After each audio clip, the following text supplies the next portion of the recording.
nothing to hide. Shouldn't it shouldn't you? Now you're not satisfied with what you're being put through. It's just time to pay the price for not listening to advice and deciding in your youth on the policy of truth. Never again is what you swore the time before. Never again is what you swore the time before. Things could be so different now. It used to be so civilized. You will always wonder how it could have been if you'd only lied. It's too late to change events. It's time to face the consequence for delivering the proof in the policy of truth. Never again is what you swore the time before. Never again is what you swore the time before.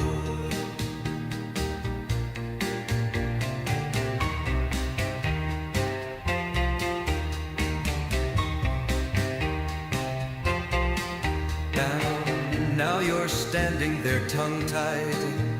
You better learn your lesson well. Hide what you have to hide and tell what you have to tell. You'll see your problems multiplied if you continually decide to faithfully pursue the policy of truth.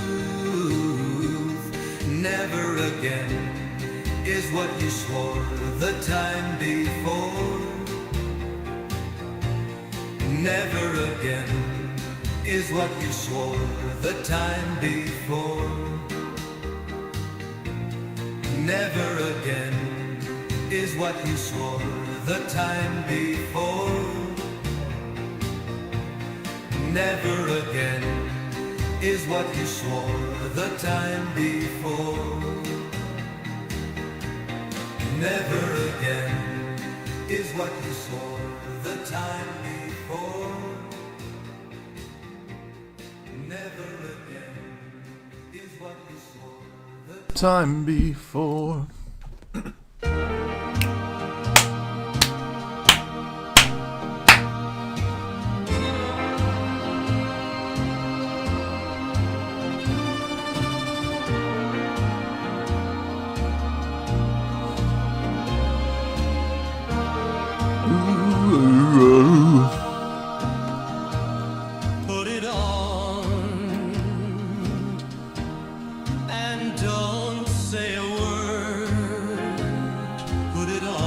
Weird how well this actually works the one that I prefer.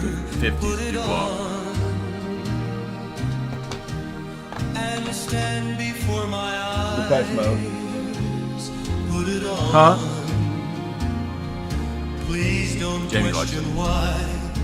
Can you believe something so simple, something so trivial makes me a happy man? Can't you understand? Say you believe just how easy it is to. I'm on that double, triple shots of espresso. When you learn, you'll know what makes the world turn. What's up? Y'all readying your questions? Y'all ready for this?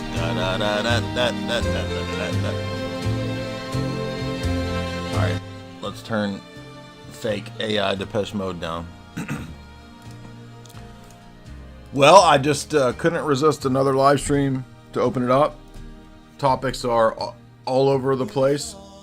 I don't really want to do the tag stuff today, so anything relating to the geopolitical, anything relating to the theological, the historical. It's all on the table. But I don't want to go into a bunch of boring ass tag stuff. So if you ask me a tag question, I'm just going to boot you and move on. Because that's what's going to happen. Why don't you want to talk about tag? Is it because you can't defend it? I'd like to talk about, here's a nugget no one's ever talked about. Y'all want some information? I'm going to drop a little knowledge nugget bomb on you that no one else has dropped ever on the internet. I mean, as far as I'm aware. If there was some nerd that dropped it, nobody remembers or knows who he was. Alright, this is getting on my nerves. Here we go. Let's get a little bit of this going in the background. Arnold, it was at the work. I was doing the job at the work and got tired. I got tired of the job at the work. I got to take a nap at work. Do you like my office? I work in the HR. Go to place you somewhere at the job. It's 1983. That's my exaggerated Arnold. Peter Parker. Peter Parker. Anyway. Here's a little nugget. Pope Benedict XV, who was closely associated with the OTO Cardinal Rampolla. I remember the OTO. Turns out Benedict XV, who not many people are aware of, he's sort of a forgotten, overlooked pope, was a big supporter of the League of Nations. What?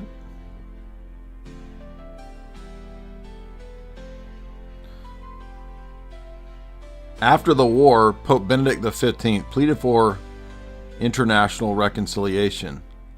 Although he was critical in some aspects, he gave general support to the Fabian Socialist League of Nations. That is the Oxford Dictionary History of the Popes, page 315. Pope Benedict XV. Now, why does that matter? Oh, well, everything we've been covering about the post-World War I, post-World War II, post-Bretton Woods system, all of those entities and institutions are Keynesian, Fabian socialist institutions.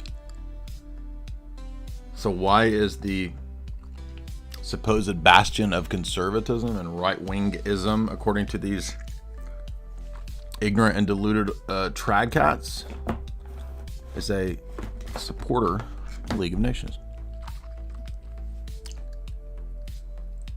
I've been eating apples, and that's my dessert. I had an apple, and I'm not used to eating apples after not eating apples for like 7 years, so it's kind of weird. It's going to be open. Let's open it up. I'm going to be taking calls in and out of this discussion as I yap and chat. I don't even know what my mood is today.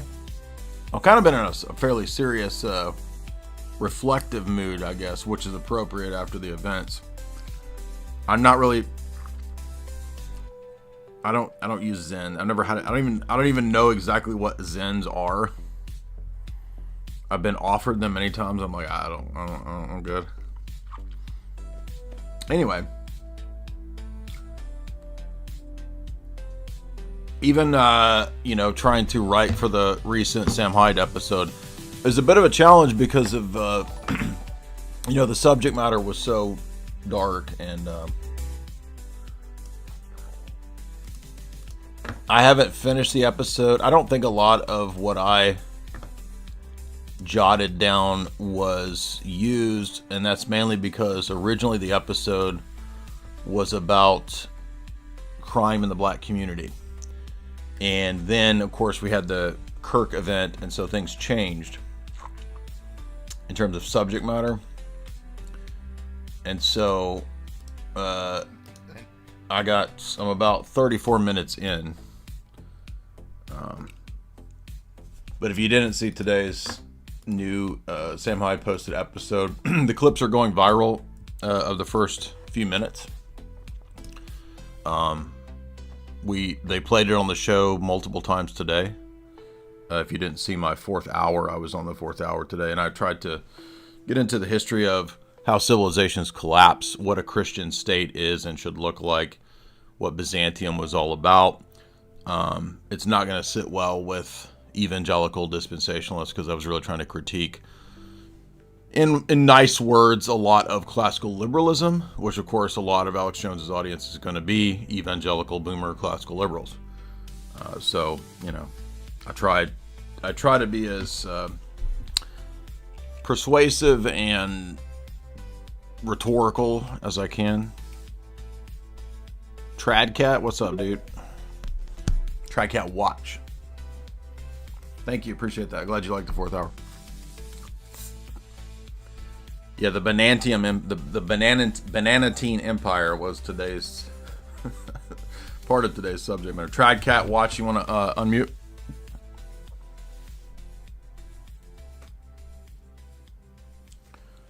Are you there? We can't hear you. Did you turn your mic on, dog?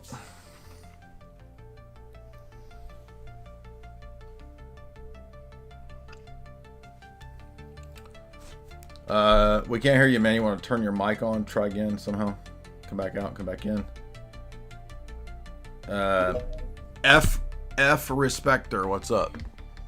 I am on YouTube, so let's remember to not go too wild with these discussions. Unmute.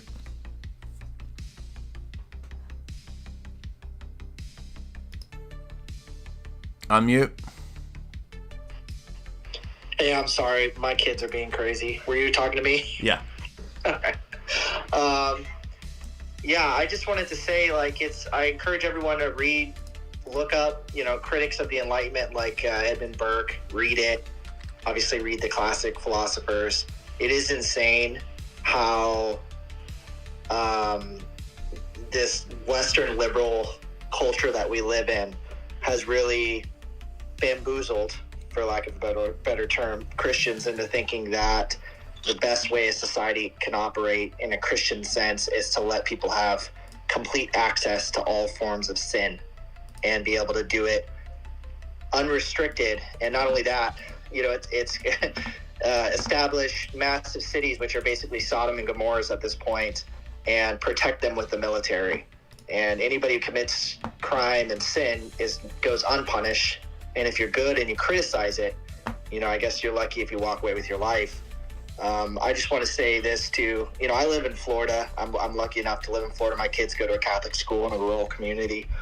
And it's hard after the Kirk death. And I'm just thinking I get fucking so mad just seeing jovial, fat bull dykes making my coffee, probably giggling inside about the state of the world right now.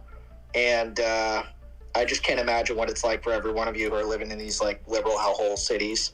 So, if you're feeling rage, maybe calm down, pray, go to mass, go to church, and stay away from these people because, it's hard not to go to that place. Yeah. I understand all that for sure. I'm not trying to be rude or controversial or confrontational with you, because I'm sure we have a lot of things in common, but I don't know what you think you're going to get out of the Roman Catholic Church that's going to be in any way positive out of all this. Yeah, I don't really follow that whole back and forth infighting with Christians. I think it's kind of a Jewish thing, personally. So do you think that the schism between the East and the West was Jewish? No, I just think all this debate is probably some sort of demonic force causing Christians to fight with you. I know it's your whole thing, and it's I my get whole it. thing. It's, okay, I right. love So church, what about all the love Roman church history Catholics? What about all the Roman Catholics that debated and fought? But I'm just saying, when you have so you're not a address society what, yeah, full you're not of address literal. What I say. Mm-hmm. Well, no. I'm look. Here's my thing. I'm not the Pope. I can't change it if I wanted to. So what am I supposed to do about it? I mean, But did you see the giant hip hop mess at the Vatican? Oh yeah, it's embarrassing. 100%. Yeah. But, Have you seen the Vatican II documents on the Jews? No. Is that I try not Jewish to influence? Well, of course, it's all.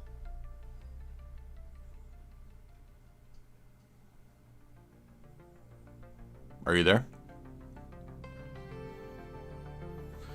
So notice the attitude of these people is they want to come on and say good stuff. But then if I defend my position and I point out the hypocrisy of his position with the very thing that he outlines, Jewish influence supposedly. But when you talk about Jewish influence in the Vatican, are you there? Unmute.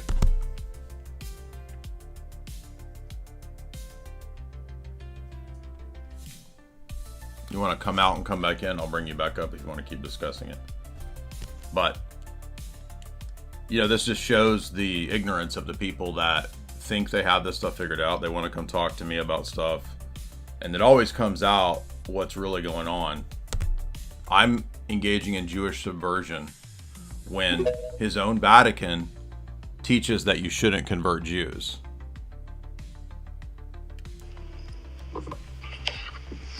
Go ahead. Yeah, like I said, my comment was more about the Kirk stuff, and you said that theology and debate was Jewish. Yeah. Well, I just say, a lot of that force of, we're going to fight about this shit right now while our society is on fire is just crazy. Yeah, but what if we don't have the right remedies for that society? How is that going to help? I mean, I think we can agree on the remedies without getting into fixing a church. How are we going to agree on the remedies when you say it's the Vatican and I say the Vatican's Judaized? Yeah, I mean, obviously, I think there needs to be a return to Orthodoxy for the Roman Catholics. How's that going to happen when you've dogmatized Vatican II? Well, as far as I can tell, you're the expert in this, but it seems like the Orthodox Church wants the Roman Catholics to submit to them, and then the Roman Catholics wants the Orthodox Church to submit to them. So it's a question of which one's true. It's never going to happen. So I just don't like anybody fighting over it online and just getting into this debate over and over. It's interesting and it's important discussion, but in the frame of political assassinations and people getting killed for just being milquetoast evangelical Christian, I don't know. And you said that the problem is Jewish subversion, but it doesn't matter when it's the Vatican, right?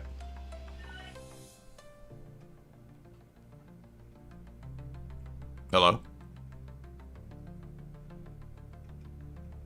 I mean, you don't see this as hypocritical?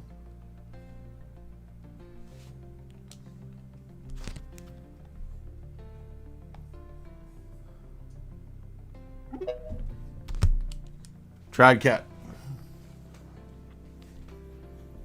This is what we get with these people that have no sense of discernment. He probably learned all this stuff a year ago. He's going to come tell me what the answer is, how to fix it all, when I've been studying it for 20 years. No idea what the actual theological issues are.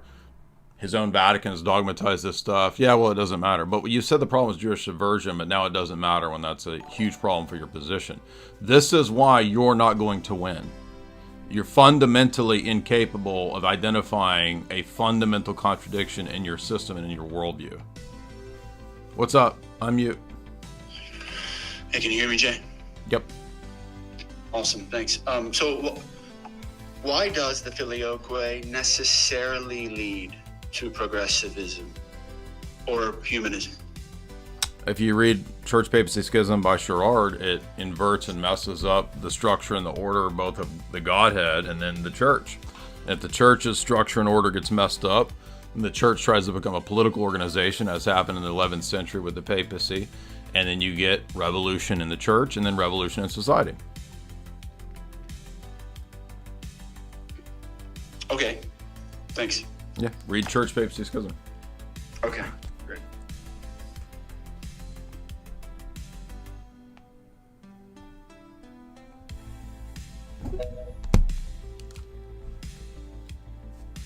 Go ahead, finish your point. Tell me, make your worldview make sense. Well, so maybe I just misunderstood the point of this talk, and as this is your thing, but I'm guessing you're. No, you implied that what I do is Jewish subversion, and now you're backtracking because that's obviously what you were implying. I'm saying causing like a bunch of infighting between Orthodox and. I know what you're saying, and I'm calling that out as bullshit. Why are you laughing? It just reeks of tiny hatism. That's all I'm saying. And so when I talk about how your Vatican, your solution, submitted to the tiny hats, you have no answer. I mean, this is such a bizarre thing. Your whole worldview That's is bizarre. basically. I'm just saying, like, can you? Do you know what an internal No matter critique what is? the problem is in society, it's because people haven't. You don't have the ability to. Orthodox You're not faith. able to diagnose it. You are not in a position to accurately diagnose the problem. I mean, this is like insane. I don't know. How is this insane when you literally just contradicted yourself? I don't know what you're. You don't know what I'm saying. Now I'm starting to think you. Now you sound like a fed. Now you sound like a fed. You know, that's what I'm saying. And all I was saying was that my original comment was had nothing to do with Orthodox versus Roman Catholic. And No, but I'm saying that it does. I'm arguing that it does, and you don't understand that. I don't know. Are you willing to hear my argument or not? I love the Orthodox faith. It's beautiful. That's not what I asked you. Are you willing to hear my but argument right here at this point, right now, what we're arguing? I don't know what we're arguing about, to be honest. Let me restate it for the fourth time for you. Yes, please. You're not in a position to accurately diagnose what the problem is when you argue that I am intentionally or unintentionally being a Jewish subversive because I'm arguing about Orthodoxy versus the papacy, when your solution as a Roman Catholic has to be the papacy, when the papacy is Judaized and has submitted to Judaism. Okay. So what's the problem in that argument? How did we even get on the topic about Roman Catholicism? Because you versus implied Orthodoxy? that I'm a Jewish subversive, you liar. Because you brought it up. I was talking about the Kirk incident and philosophy. Well, I don't understand why you're giggling. I just simply asked you, why is going to mass going to be a solution? At this point, I think we could talk about milkshakes, and you would say, "Well, you fucking got Butterfingers instead of Oreos because you don't." I argued nothing like that. I can hear your fat jiggling. Why don't you tell me why I'm supposed to be a Roman Catholic? What's that? Why am I supposed to be a Roman Catholic? I don't think you're supposed to. You should do what you want. So you're not even Catholic. That's not your own church's teaching. You're just a fat giggling fed. Why am I? Ortho gypsy. No, notice, look at that. There's your Roman Catholics right there. Hey, what's going on, Jay? You hear me? Yep. Hey, so, since the Charlie shooting, I've spent a lot of time reflecting on a certain Middle Eastern country's pretty obvious hand in the whole thing, and I've kind of found myself despairing over the situation. They've obviously got a death grip on this administration, and pretty much every administration that seems to come in. And I was just kind of wondering what your personal thoughts were on that situation and reversing, because it does seem like younger kids, younger millennials, and especially Gen Z, waking up to things that their boomer parents did not realize. I don't know. I mean, I've learned that 20 years ago, and I don't know what to tell people that are just now figuring it out, and I don't know what the solution is. You'll notice here,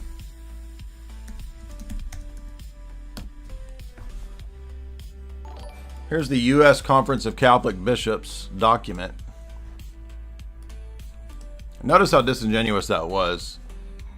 I think you just do whatever you want. That's not Roman Catholic teaching. I mean, not traditional Catholic teaching. What does it say right there? The U.S. Conference of Catholic Bishops document, don't convert Jews. There's a dual covenant. That's dispensational dual covenant theology. So what that all amounted to was that he doesn't even understand Christianity. He's not a Christian. A Christian would know you can't do whatever you want.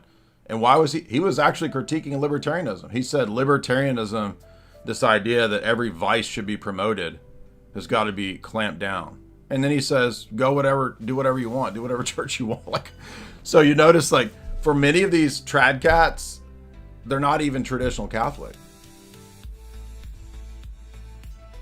They're just political, angry people who don't even know the first thing about their own supposed religion, which says don't convert Jews. I mean, it's right there. You don't even know about the removal of the Good Friday prayers by the Pope, John the 23rd? The Good Friday prayers said the perfidious Jews. They removed that. What does Nostra Aetate 2 say? Or excuse me, Nostra Aetate Vatican II say? Nothing about the traditional Catholic teaching on Jews. Why is that?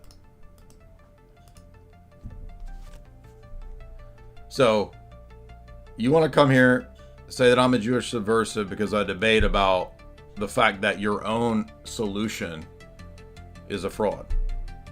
You're the Jewish subversive, you liar.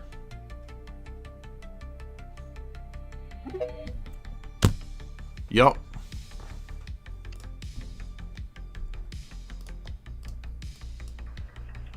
Hello? Yep.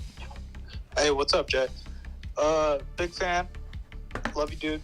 I was wondering, what are, how do I phrase this?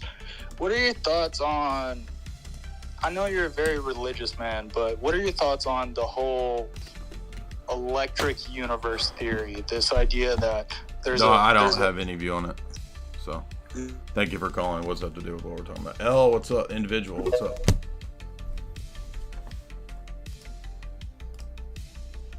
Hello? Yep. I just have a question that is mostly sort of geopolitical, because I've met people that are kind of deeply involved in occultism.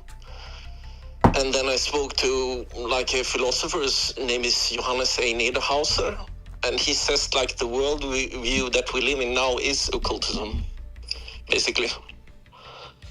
So, I mean, I read Foucault's Pendulum by Umberto Eco, and he kind of makes fun of it all. But yeah, I've read it seems like some people seem to be recruited into organizations where I've met. Those groups are controlled by intelligence agencies and higher wealthy elites. So that's how it's useful. Yeah, what's up, man?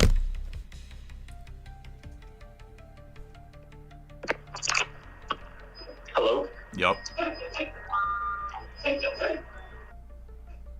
Hello? Hello? What's up?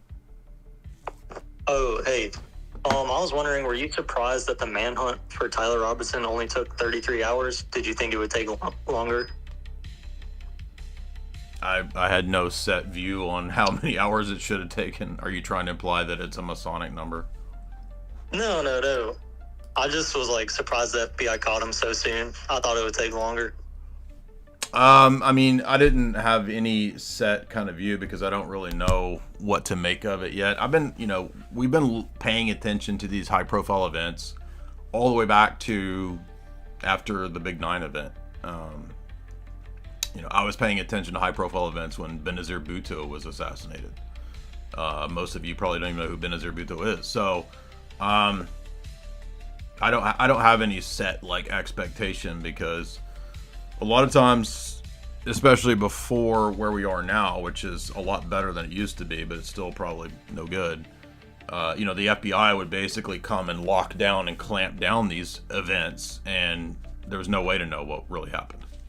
So, no, I've always been a skeptic of these events, but I do think that we're getting to a point where it is entirely believable that there are these groups of left insane people that really make for a perfect stew of insanity to recruit and use and to provoke and agitate and entrap patsies and dupes to go do stuff.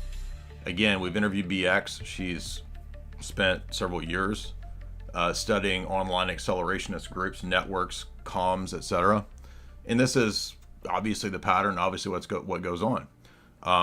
to what degree the feds are involved, it's hard to say exactly in every one of these. I don't doubt that there's, it doesn't have to even be our feds. It could be foreign interests in their feds. For example, in OKC, what did they do? They utilized a guy from German intelligence, Andre Strassmeyer. And however the whole T. McVeigh was going on, however that happened, he was to some degree used and put in Elohim City, which was this big Fed-run thing. So that's another example of one of these that you could look at if you get deep into the questionable events about the OKC event. Hades, what's up?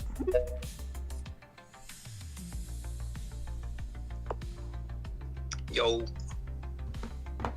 Yeah. What's on your mind? Are you taking can I take 2 hours of your time to talk about PSA, please? And if you don't give let's rehash. Why don't we just read the entire history of? Let's just read the Book of Romans and then all of Chrysostom's commentaries and see if we can figure out Yes, PSA. and if you don't, I'm gonna go on Twitter and talk about how mean you are because you kicked me off. That would be appropriate. Anyways, did you see what happened with Ubi Petrus and him deleting his account because of his recent post on eugenics? I saw a comment. I just kind of didn't think much about it. I didn't realize people would try to pearl clutch so hard over it. I haven't talked to Ubi in a few weeks because I've been super busy with all the stuff I'm doing. So I know that in the past, Ubi has taken breaks from Twitter. So I don't know if he's taken a break or if he completely left or... No, he shut it down. The whole account's gone. I don't know. I haven't talked to Ubi, like I said, in a couple weeks, so I don't know what's going on. All right. Well, that's all I had. I'll leave you to it. Sure. Appreciate those comments. Jeff?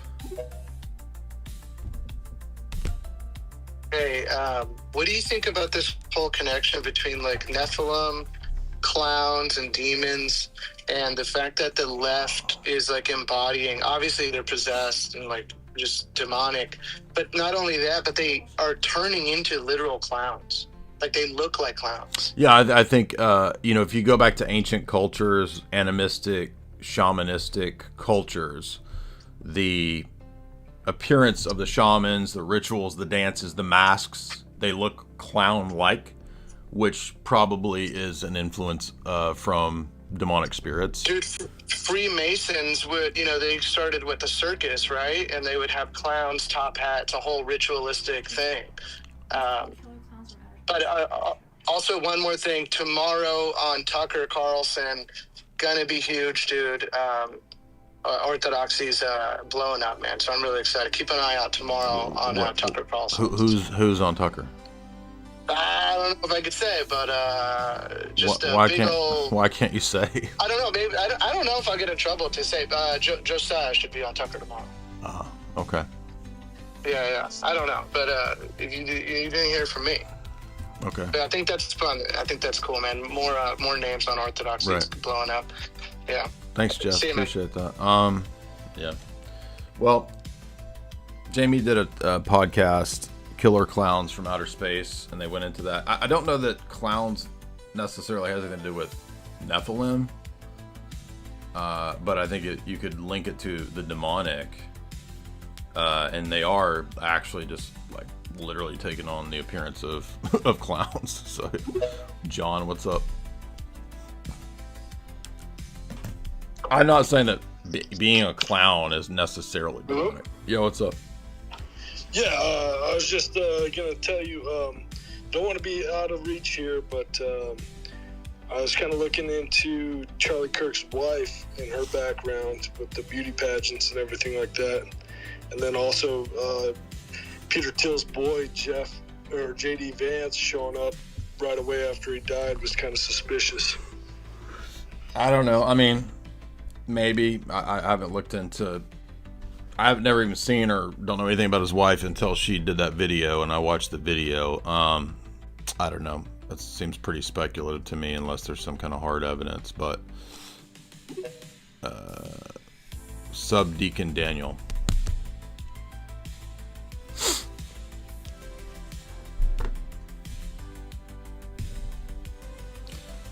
You have to unmute. You talking to me, Mr. Dyer? Yep. Okay. I have two questions. The first one is with the guy who shot Charlie Kirk. Do you think I was hearing recently Israel had something to do with it, or the Muslims or the left, or all of them together? That's the first question. I don't know if you already talked about this. What would be the Muslim connection? The side that is pro-Israel. I don't know. Well, what does people's sides have to do with? Is there any evidence for this or that position? Because he was tough on them. I heard. No, I know that. What I'm saying is, your question was framed as if, do I think it's one of those? I'm saying, is there any evidence for any of those three? Well, once Charlie Kirk started to get a little bit more critical of Israel. No, I'm aware of all that, but I'm saying, okay. You said Muslims, and I'm saying, okay, where is the evidence of it? I know what his positions were. He's against all these groups. Yeah, I don't know about the evidence. I'm asking you. I wasn't really following the situation. Yeah. So that's the first question. Well, we've already addressed all of those different things in the past 2 days. So, not trying to be rude to you, but I'm not going to repeat all that. Worries. So that's fine. No go ahead and ask whatever controversial thing you really want to ask. The second question is, when it comes to Israel's like kind of big picture thing, does he actually factor in that much? Like, does he matter that much to them? Like, or are they looking at something that's much bigger? Perhaps to some of the donors and supporters of Charlie Kirk that were Jewish, like the rabbi friend that he had, they might have had a concern that his criticisms of Israel could influence a vast portion of young conservatives. So that's definitely possible. And then the guy who just went on before me, or two guys before me, mentioned Tucker Carlson. Again, I don't follow any of this stuff very closely, but I saw something the other day about a relationship between Tucker Carlson and Qatar, the country. Qatar? Yeah. Well, I mean, that's all put out by like Zionist media. So Tucker's a Qatari mole. So you're saying that the Zionists want people to think that he's. They put out the line that everybody who's critical of Israel is paid by Qatar, and everybody who's critical of Israel is pasted with that. Then. Okay. Yeah, makes sense. Appreciate it. Thank you. Mm-hmm. I thought for sure he was gonna bring up Oriental theology topics, so I'm kind of surprised he didn't. What's up, man? Hey Jay. Mm-hmm. So I don't know if this was brought up, but that George Zinn character that was arrested during the assassination. Yep, talked all about it. Okay. Already played all the clips. Okay. Well. What about it? So, I mean, the guy was arrested for a bomb threat. Yeah, I already talked about all that. As a bomb. Is there anything that isn't in the media that some sleuths have dug up? Well, I don't know. I don't follow the mainstream media, so I don't know. But I mean, we talked about him discussing the Big 9 event and giving a narrative. Brantley, what's up?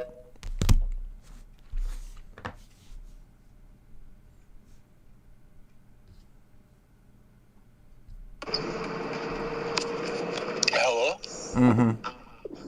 I don't know if you'd already mentioned this, but have you seen the video of the guy who's cheering as the camera's panning? You know, the one who's looking back and I cheering? have, yeah. It is, yep. Have you seen his personal Twitter, a video he posted 2 days ago? Yeah, somebody sent me an Instagram clip, and I didn't understand what he was even saying. Yeah, it's like theater kid lunacy. It's really crazy. It's weird, I was just curious if you'd seen that. That's all. I have, yeah, no, I appreciate that. I mean, I'm not trying to be rude to people. Like, since this event has happened, I have followed everything. Even all the wacky conspiracy stuff. So,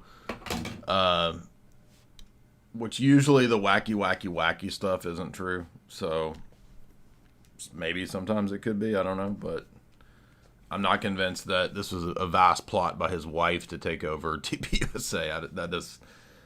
I don't get the vibe from her that she is that. That seems just retarded. Look, people always want to jump to the craziest shit. They don't want to believe and look at the most obvious stuff, which is why I'm always talking about the global elite books from themselves, because there it is. Nah, dude, we got to talk about the Nephilim in Tartaria. And it's like the weirdest, craziest fringe shit is what all people want to. That's why all the Q-tards fell for that nonsense. Oh, the white hats inside the administration, they're going to get that. What's up, dude?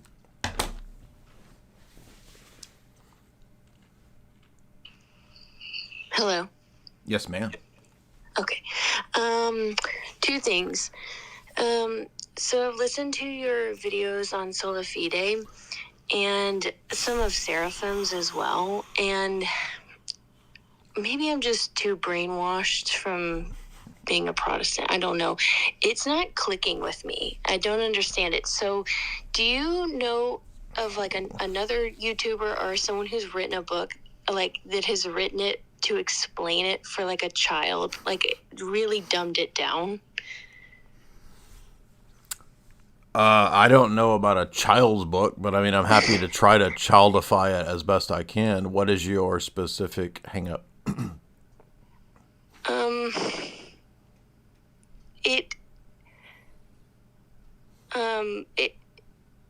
I can't differentiate it from what I was taught growing up.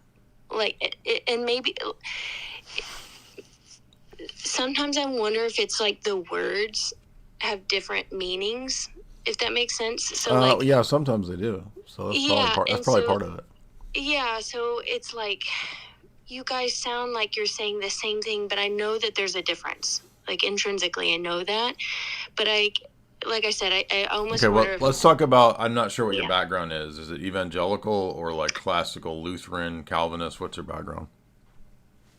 Evangelical. Okay, most evangelicals believe that salvation is when you initially make a commitment to Christ and you pray a prayer, and that's salvation. We don't believe that very limited idea is what, quote, salvation is. It's much more expansive, and there's much more of a requirement than just a one-time prayer event, right? So that's the beginning of your salvation, but you also, as Paul says, have to work out your salvation with fear and trembling. You also have to do good works, which demonstrate that you really were converted and that you really did undergo a change. So all of those things are necessary, as well as persevering to the end and growing in grace and becoming godlike through living the life of an Orthodox Christian in the sacraments. So you need the grace of the Eucharist, confession, all those things that are in the Orthodox Church as a kind of consistent lived life so that you persevere to the end. Whereas in Protestantism, it's really just this one time, you said the prayer, you're saved, and then you try to show that you were saved by being moral. Okay. No, that makes sense. Because when I had a long phone conversation with an elder at my church, because I've kind of been battling a little bit after watching your videos. Mm-hmm. And it's been very distressing to kind of deconstruct everything you've been taught since a child. Yeah, I was there. I understand. I've been there. I know what you mean. Yeah. And the deacon basically agreed with me about everything, which they were just your arguments. I just kind of like, I was agreeing with you, kind of laying it all out. And they were like, deacon at your evangelical church? Yeah. Okay. And so that kind of, you know, I was like, okay, well, that's not really helpful. You know, so, but then so that was sola scriptura. And so now I'm trying to sort of go to the sola fide. Now I'm trying to just go one by one and kind of deconstruct things. So thank you for explaining that. Second thing real quick on this Charlie Kirk thing.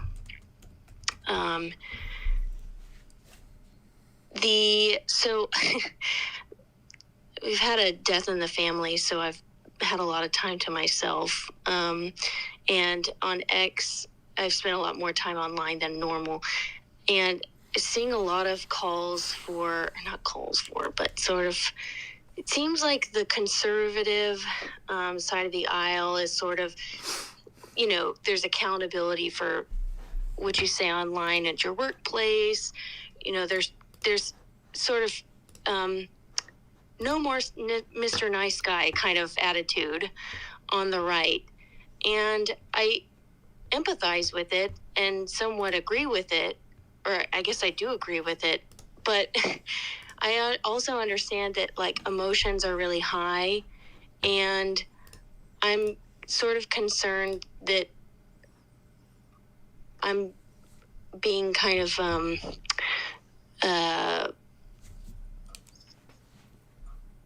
let off a cliff, I guess. Do you get the sense at all? Let off a cliff by who? What do you mean?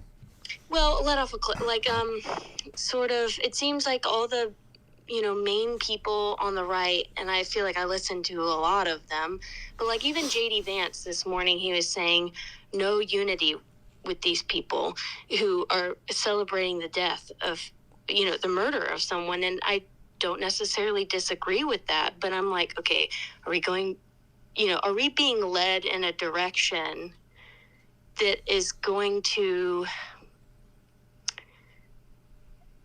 nowhere good? Do you know what I'm saying? Do you? I don't know about that. I mean, I would definitely be skeptical of any people in government or in political positions like that, you know, in general. But that phrase itself, I agree with, because I think this has shown everybody that we're 10, 20 years past the idea of civil debate. You're not going to debate with possessed demons, right? It's like, I'm trying to reason with Lucifer, and he just keeps lying and disagreeing with me. I don't understand what's going on. It's because these people actually have spiritual things going on. So, no, you're not going to actually be able to reason with people who are openly sons of Belial. And that doesn't mean that those people can't still be saved, that God's grace can't reach them. But the further that you go down this crazy spiral of wickedness, let's understand the books of the Kings, as I talked about today, if you heard my 4th hour. We forget some of these verses where we have these descriptions of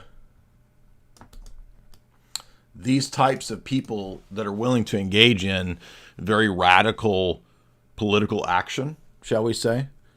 And how does Scripture describe them? Does it describe them as people that we need to immediately kowtow to and try to find common ground with and try to... No, it calls them sons of Belial. Okay? You have not read the books of the Kings?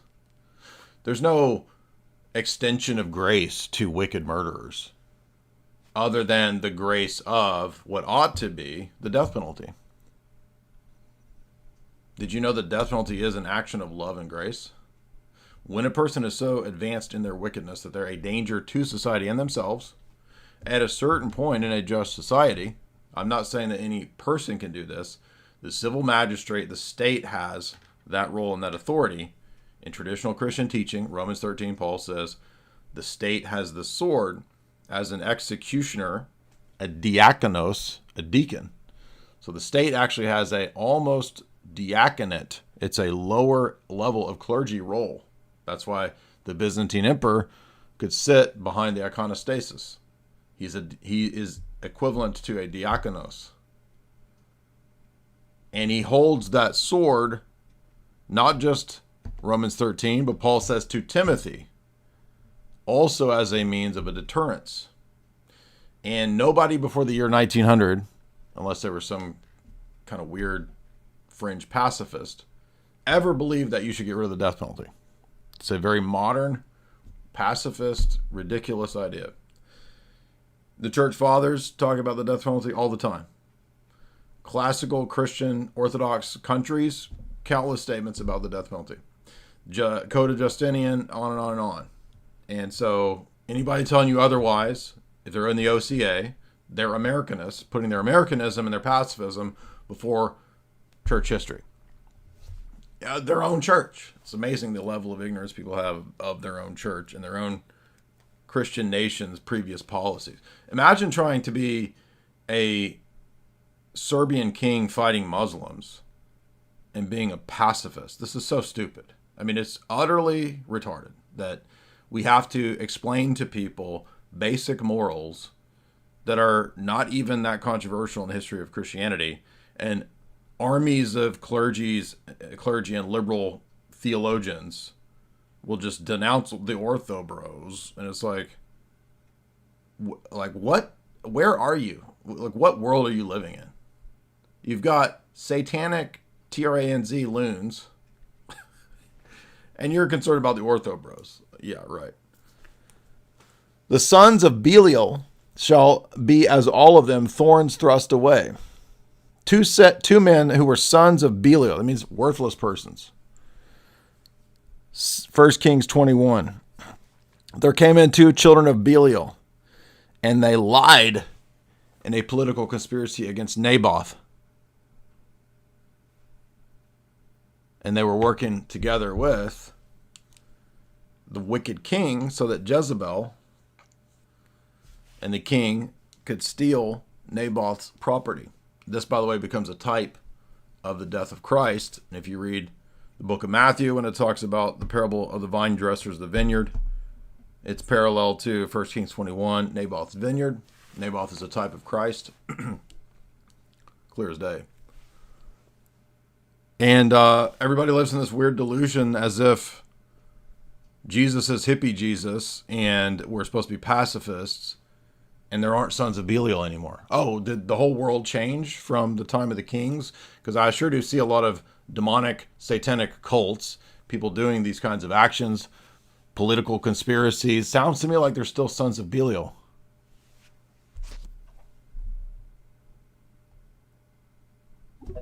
Mackenzie? Yeah, I don't have a problem with the death penalty at all. I actually saw your ex post about that and thought it was really like a good take. Like I thought that was a really good explanation of. I've never heard of it before. Heard that explanation or rationale for it before, but I was just more. I like JD Vance. I don't have I don't agree with him on everything, but I guess I'm more skeptical, about. I think I'm just skeptical of leaders. Period. Maybe that's what it is. Where I'm just like, okay, where are we? Well, going? I mean, we live in a situation where that's the natural response because of how corrupt and wicked leaders are. So, yeah, I don't blame you. Nitrogen, what's up? Thank you guys for the super chats. I'll read a couple super chats in a second. If you want to support the stream, you can do so through the Streamlabs super chat function. You can also super chat on YouTube as well. What's up, man? Unmute. Are you there? Can't hear you, dude.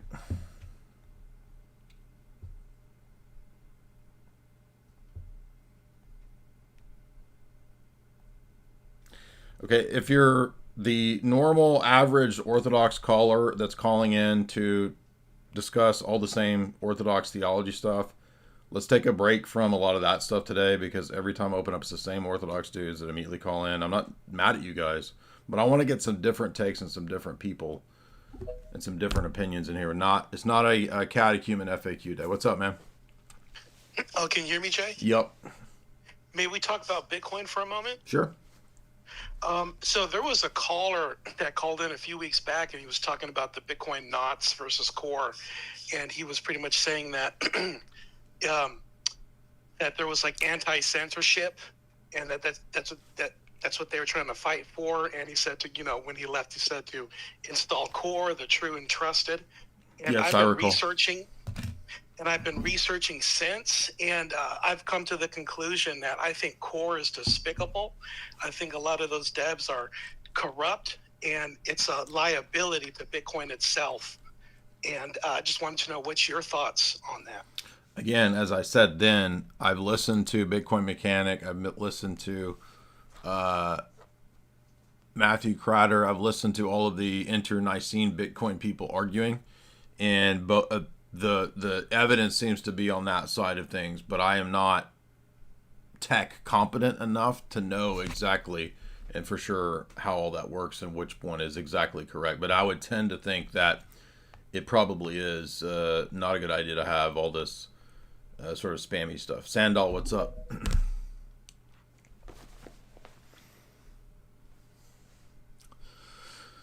What's up, man?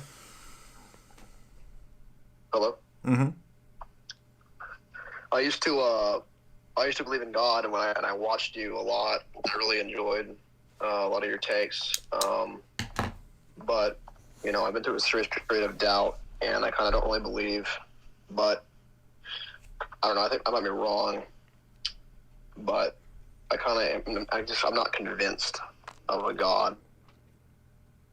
Okay. Well, I mean, that makes sense. Yeah. I mean, I said, I'm not trying to be rude to you, but I said today I'm not taking transcendental argument tag calls. So maybe next time I do a stream on this topic, you can call in. Mark of the Beast, what's up? I'm not being a dick. I said at the beginning, like, I'm not going to do tag, but maybe next time we'll have another day where we just do tag. What's up, man? Hey, sorry, appreciate the mic. The name has to have relevance to the spiritual warfare that we're seeing. What? The name Mark, the Mark of the Beast, it just has relevance to like the spiritual warfare. I'm aware of what the Mark of the Beast is. Okay, well, I'm just, like I said, it's just, just not just for you, other people. For me, like I said, what I see happening is, whenever you speak out, just like Charlie Kirk was, when this is happening, look, these campuses, they're indoctrinated by the very institutions that fund them. And the problem is yes, free speech is free, but we can't guarantee freedom after speech, because look at the students he was waking up. Look what's going on. I mean, there's a lot of people that don't even understand what's going on with our freedom of speech and why things are being silenced. And I'll land my plane here. Look at this movie, No Other Land. This movie won a Grammy nomination for the genocide in Palestine, what's going on from Israel, what they're doing, but nobody knows about this movie because they're silenced and suppressed in this movie. So this is just to my point, like everything is being silenced and suppressed, but I think Americans are waking up. I think a lot of people are seeing what's going on. So I appreciate the mic. Thanks for the time. Thank you. No, I had not even heard that. I mean, mainly because I don't follow Hollywood. Like, I know people. Oh, I thought you wrote, but yeah, I watch movies that I like, and I write books. It's a documentary about. I understand, but you said it won an award, and I'm saying, like, I'm agreeing with you that I never even heard of it. It probably is suppressed. John, what's up? Yeah, sorry about my hot take earlier. Say what? Sorry about my hot take earlier. I just wanted to say I love you on the Sam Hyde Show. Your takes on there. What hot take? What are you talking about? I said earlier about Charlie Kirk's wife, and I apologize for that. But I mean, you can have your opinion. I'm just saying I don't find that very plausible. Although I've not gone down the rabbit hole. Yeah, I know. I understand that. But anyways, I just wanted to ask you a question, sir. Mm-hmm. So my dad is a super liberal and anti-God guy, and I had him over here, and we had a disagreement, and he lashed out in a very, I would say, satanic way towards me and my family and my house. Should I get my house cleansed? I mean, I think more so rather than like worrying about some instance of cleansing the house, I would look into moving in the direction of the Orthodox Church. And priests in the Orthodox Church absolutely do house blessings. So if you become Orthodox, that would be easily done. Lucidness. Uh-oh.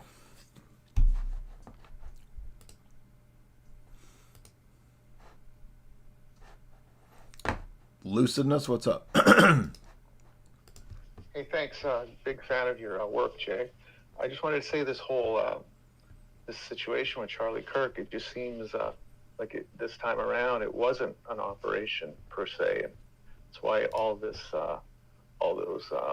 trolls that come out of nowhere aren't really being supported by any narrative, and it's just opening up just the idea of that he's a civil rights leader, and that we've really gone down a bad path in our society. Yeah, it could be. I mean, I think in time it will emerge, hopefully.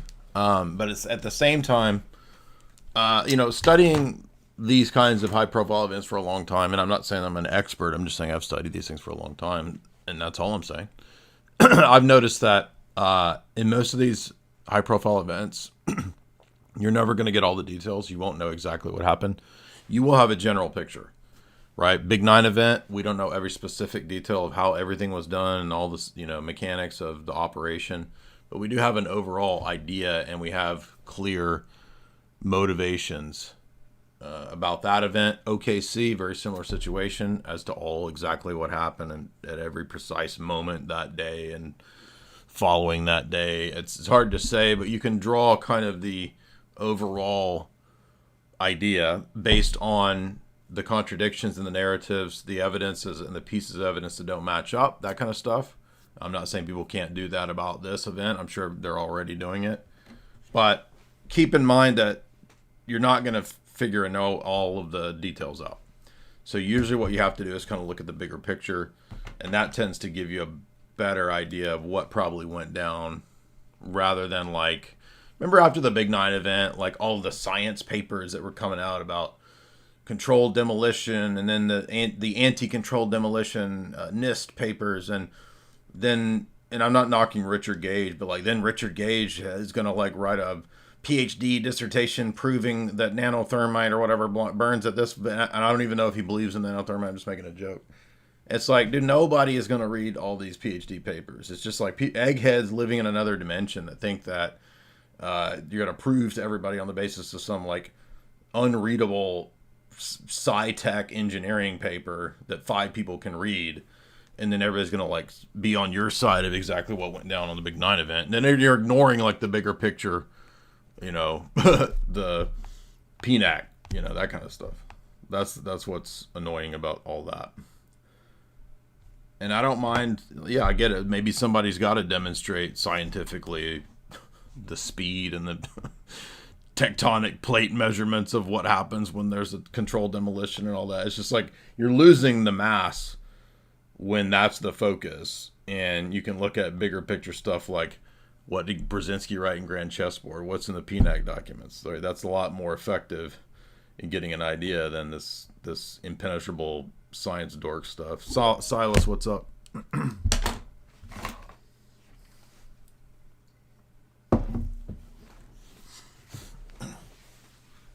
Silas, what's up? Hey Jay, can you hear me? Yep. Yeah, I was a Protestant, and I started to learn more about the Roman Catholic Church, and it was easy for me to find that there was a little apostolic church and the sacraments, and it was easy to know that. But when I started to study the Eastern Orthodox view and the Roman Catholic view on papacy and the Trinity, it's very hard for me to understand, very hard to know the truth. So is it wrong to stop studying that and just stay in the Roman Catholic Church, or I'm not guilty if I just you know. No, I'm going to say if you want to look, no, I understand it is difficult, and I've been where you're at, because I remember at one point really struggling between, is Orthodox right? Is papacy right? You're probably not going to settle that issue on the basis of the papacy. So what I would say is,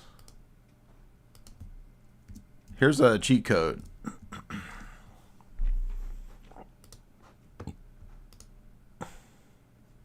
The ecumenical councils refute papal supremacy. Here's your cheat code. If the ancient church, for the first 1,000 years, had a completely different structure of the church, then the papacy is not true. Also, you could look at contradictions in papal dogma. I mean, let's go back to my kill shot argument, and there's more than one kill shot. But you understand, all you need is one system level defeater to defeat a system.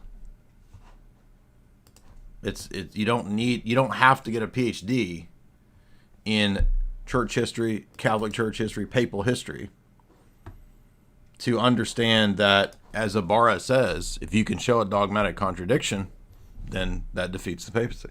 Well, I have done that for you. And it is not just, by the way, the same God as the Muslims, which should be a dead giveaway. It is the where's it at?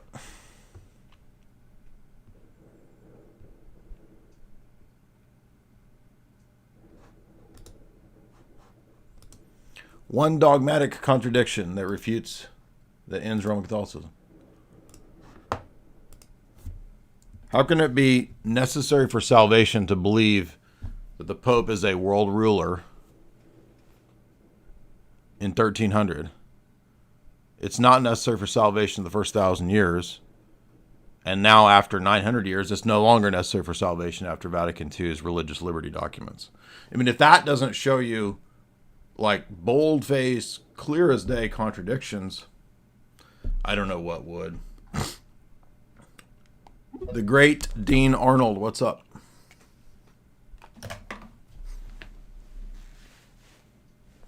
Dean, you want to unmute? Hey, Jamie, can you make me a coffee? Dean, you have to unmute. Okay, did that do it? Yes, sir. How are you? All right. Okay, I'm on speaker at a cigar lounge, so I'm not sure how well you can be able to hear me. I hear you very well, and that's exactly where I figured you would be. Okay, very good. Several things, but, one of the books I wrote years ago was about the Vince Foster murder with Hillary Clinton. Right. And that just doubled down on what we already knew from other things or did learn from Oklahoma City and others. And that the FBI is just horribly, horribly corrupt. Mm-hmm. And just makes up stuff. Mm-hmm. And just fabricates evidence and just comes up with these schemes. And so you really can't believe a single word that comes out of any FBI official's mouth. I think we've gotten a little bit hopeful because this is a Trump FBI, and so Kash Patel and these other guys, we're hoping they're good guys, but I just can't believe that they are. And so that leaves us with almost no ability to know what the heck's going on. Yeah, that's really what we said in some of the past. I said that exact same thing in some of the past events. And I'm not trying to say that we should automatically default to believing the FBI, but I can also very easily see that a TRANZ individual could easily be co-opted, agitated, prompted into this kind of a thing. Yes. So let's get into that. Right now, of course, I don't know, but I tend to lean towards the Israeli motive.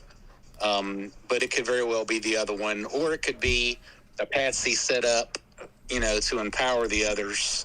But with this thing, regardless of who actually did it, what this thing last week did was expose just how viciously murderous the other side is. Yes, absolutely. And how close we are to Bolshevism, just like the Russians experienced in the turn of the 20th century.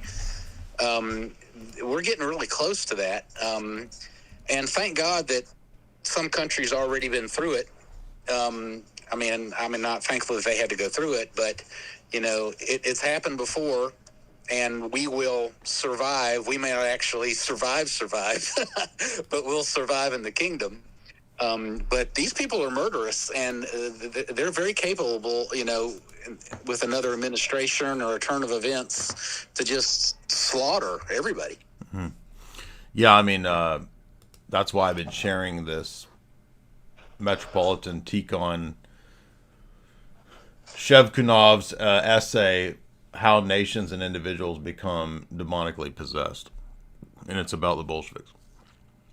Yeah. Did you post that somewhere? Because I read about half of it. And I posted it everywhere the past several days. All right, I'll look for it on your Twitter feed. Yeah, I mean, it's that's all there. So, you know, we have to just gird up our loins and be ready for this massive attack. And, you know, one of the places where I prevaricate, and I'm actually doing some research and soul searching, is, you know, to what degree can we make a difference? And so I'd like to think, you know, I know Alex kind of has the 1776 as the solution to 1984. He's a little too much of the people will prevail kind of thing. I don't really, that doesn't convince me too well, but I still want to believe that we can rise up and fight and prevent a Bolshevik 2.0 happening here to a degree. Yes. Anything else on your mind, Dean? No, just you know, it's been a heavy 2 weeks, and I think for me that's been why, and I'm prayerful that the Lord will give us strength to fight with confidence. Thank you. Appreciate that. Yeah, for those that don't know, and I'm not trying to be rude to you, but like, you should be familiar with the PNAC documents, guys. Nick, $5. Jay, Andrew was on Piers Morgan. He got into a debate with Cornel West. Cornel West rage quit. It's one of the best clips of the day. We'll definitely check that out. That sounds funny. I mean, yeah, Cornel West, man, that's a classic leftoid sort of goober.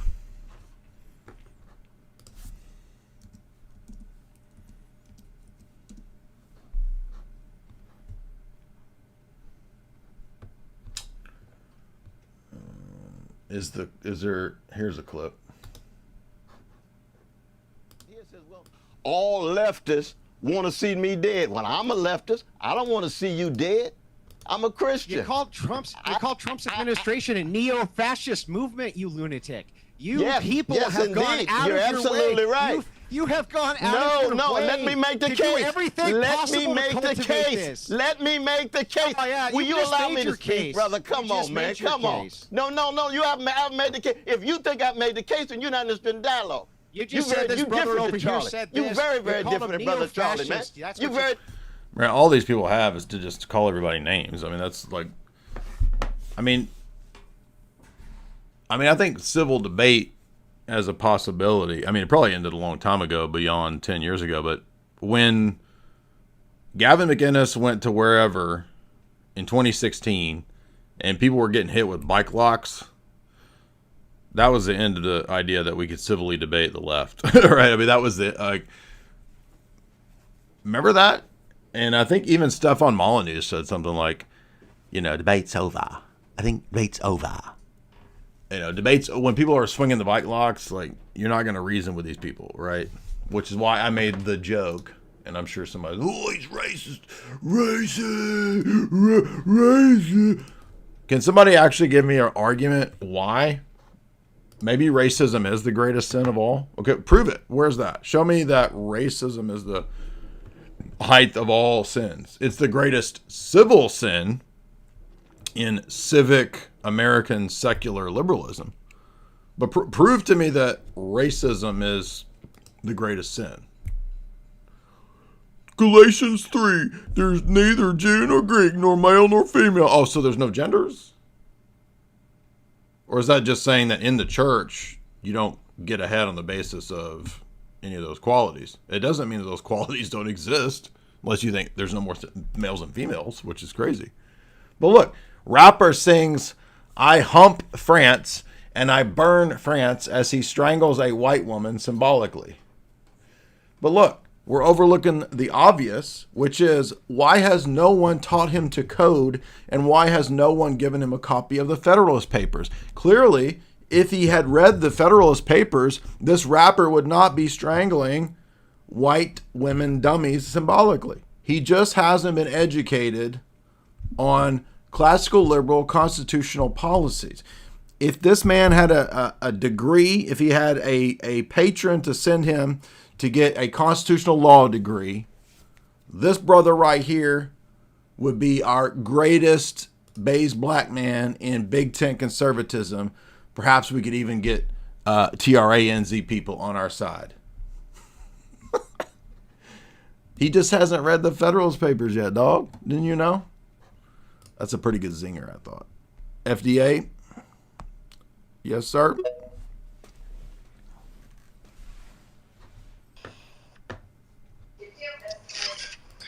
Hey Jay, thanks for having me on.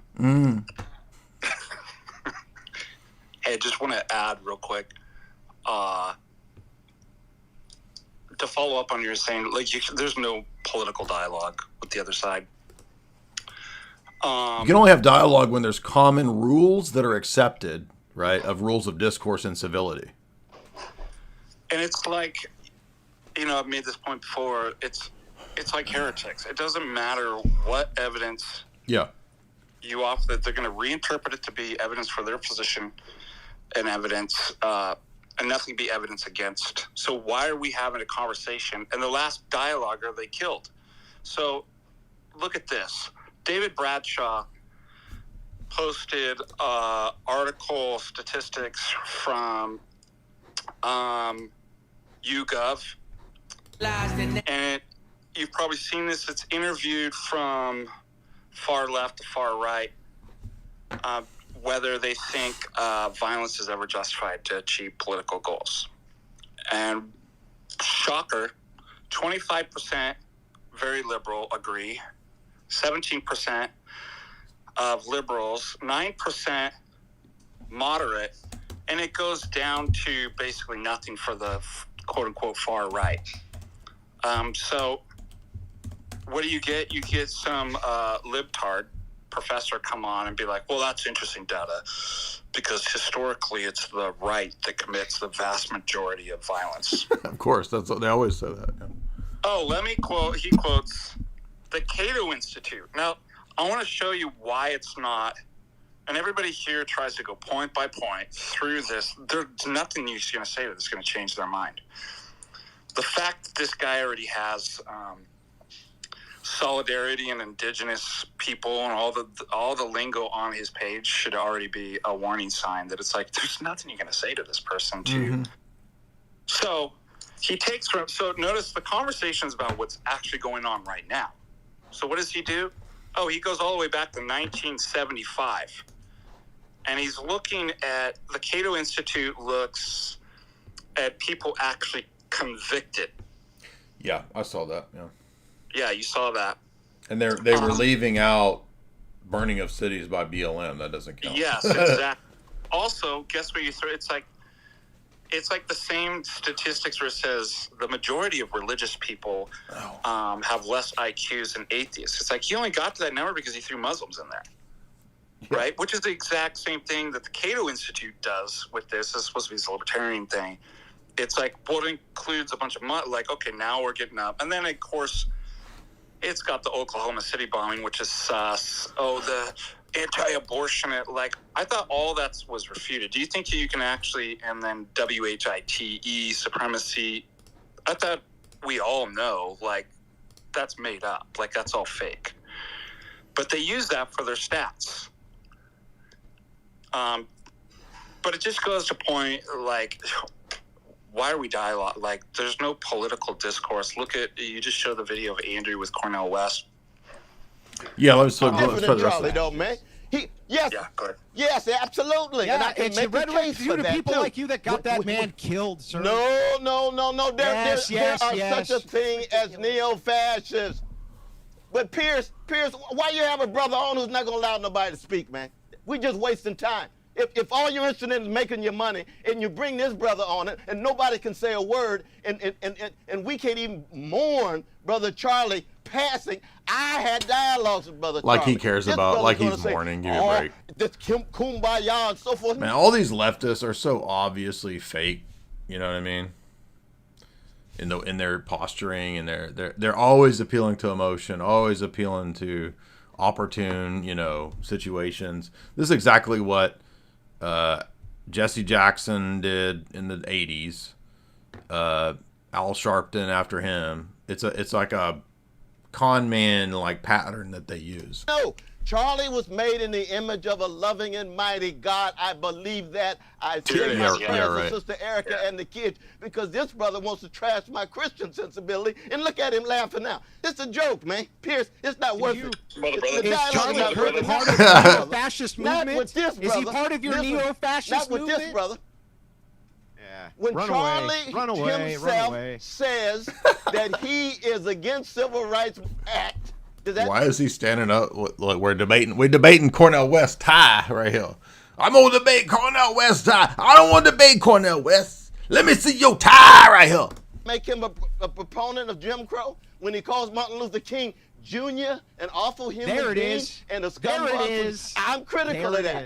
I am critical of that. You're absolutely right, Brother Wilson. You're absolutely right. But if all you're going to do is be arrogant, you're arrogant just like the so-called leftists you're talking. How come every black person has to turn into a preacher? Like they all all the race pimp dudes borrow the black preacher model, and then they're like political activists as black preachers. Hey, by the way, I met Cornel West at the airport. Congratulations! Did you touch the hem of his garment? Did you debate his tie? I actually asked him something about Plato. Oh, weird. What kind of Christian does he claim to be? That's weird. He's a liberation theology dude, probably. I mean, I don't doubt that, but I'm just wondering denomination-wise, like what the background is. That's good. Somebody. Somebody said Cornel West looks like Sam Hyde dressed up as Frederick Douglass.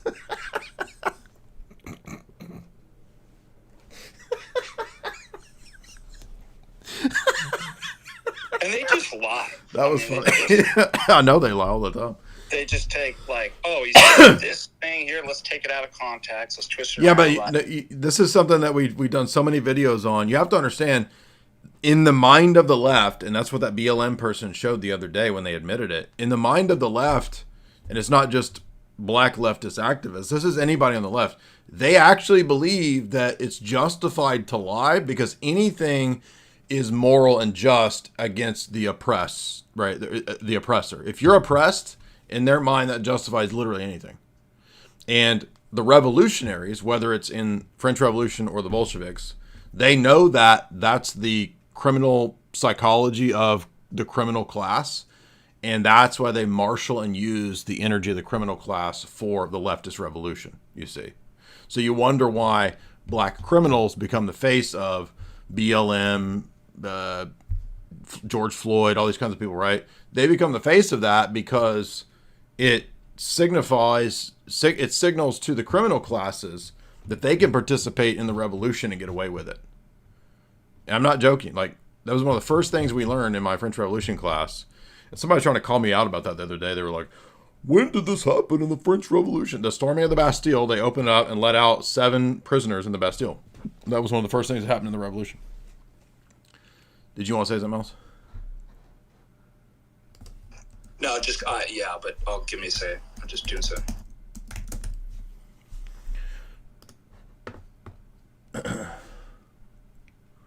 Storming of the Bastille happened on July 14th, 1789.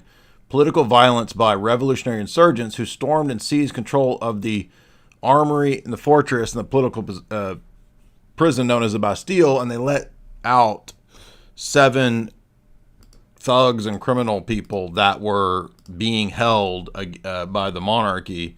And then the revolutionaries said, "Oh, look at these political prisoners." See, that's exactly what that was.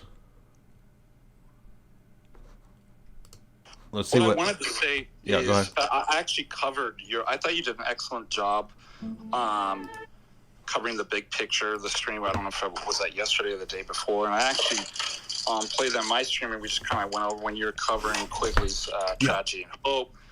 And I think it's really important, too, because, we can have these arguments back and forth all day. Who's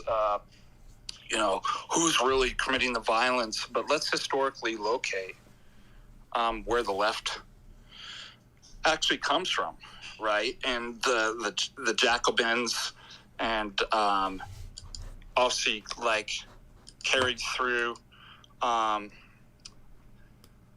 Fourier, Proudhon, like all it just. Well, it's Robespierre and Danton, and those characters are behind the Committee for Public Safety, which are the ones that behead 20,000 people or whatever. Yeah, so I mean, let's just get over it. Like, and this is what you had a good point in there too. Normies just think the deepest this goes is just politics of left and right. Yeah, there's just people get mad, and then there's a revolution. Like, there's no funding behind it. It just happens, right? That's normie history. Yeah, exactly. So I thought that was an excellent point. But I mean, radicalism's built into the left. I mean, the term radicalism, where it historically comes, not to even mention how, just following the funding and stuff like that. Like, it's so stupid that we're even having these discussions. Like, well, right wing does just as. It's like, give me a break. That's why you can't talk to him. Let's see if the Encyclopedia Britannica is accurate. Let's see. On the morning of July 14th, 1789, hundreds of Parisians stormed the Bastille, a state prison, seizing 250 barrels of gunpowder and freeing its prisoners. Thank you. Told you, whoever's trying to refute me on that. The storming of the Bastille was a pivotal moment in the French Revolution, the violent result of a multitude of social, economic, and political crises. In the days leading up to the conflict, royal troops were gathered around Paris, a move made by King Louis XVI in response to the lower classes establishing the National Assembly and demanding a new constitution and social reform. That tennis court there that you see, this is where all of modern political discourse of right and left comes from this. When they set up the États Généraux, they divide the court between right and left side of the tennis court for the new provisional government of the French Revolution. The right wing are the Girondins, the right wing revolutionaries, and I think this is like Lafayette and people like that. The left wing is the Jacobins, the radical communists. That's the right and the left wing of the revolution. The right wing Girondins, very influential in American founding father ideology. Benjamin Franklin, Thomas Jefferson, very influenced by Girondins. And in fact, Jefferson was even influenced by the Jacobins. Jefferson has an old essay that we read in grad school about bloody revolution. Along with the increased military presence came the dismissal of Finance Minister Jacques Necker, who had argued for giving concessions to the National Assembly. These events spurred Parisians to begin protesting and assembling arms in fear of the arrest of the National Assembly. Although the Bastille was becoming obsolete as a prison, holding only 7 inmates at the time of the assault, it was seen as a symbol of royal tyranny. A large crowd gathered around the Bastille with muskets, swords, and other weapons to demand the cannons and gunpowder stored in the prison. After hours of battle, the Bastille's military governor, Bernard René Jourdan de Launay, surrendered. The crowd flooded in, taking the gunpowder and freeing the prisoners. De Launay was seized and brought to the city hall, where he was killed and his head was put on a pike. The Bastille's fall gave momentum to the rest of the French Revolution, leading to the execution of the royal family and eventually the rise of Napoleon Bonaparte. It symbolized the end of the Ancien Regime and eventually became memorialized as the French holiday Bastille Day. JR, what's up?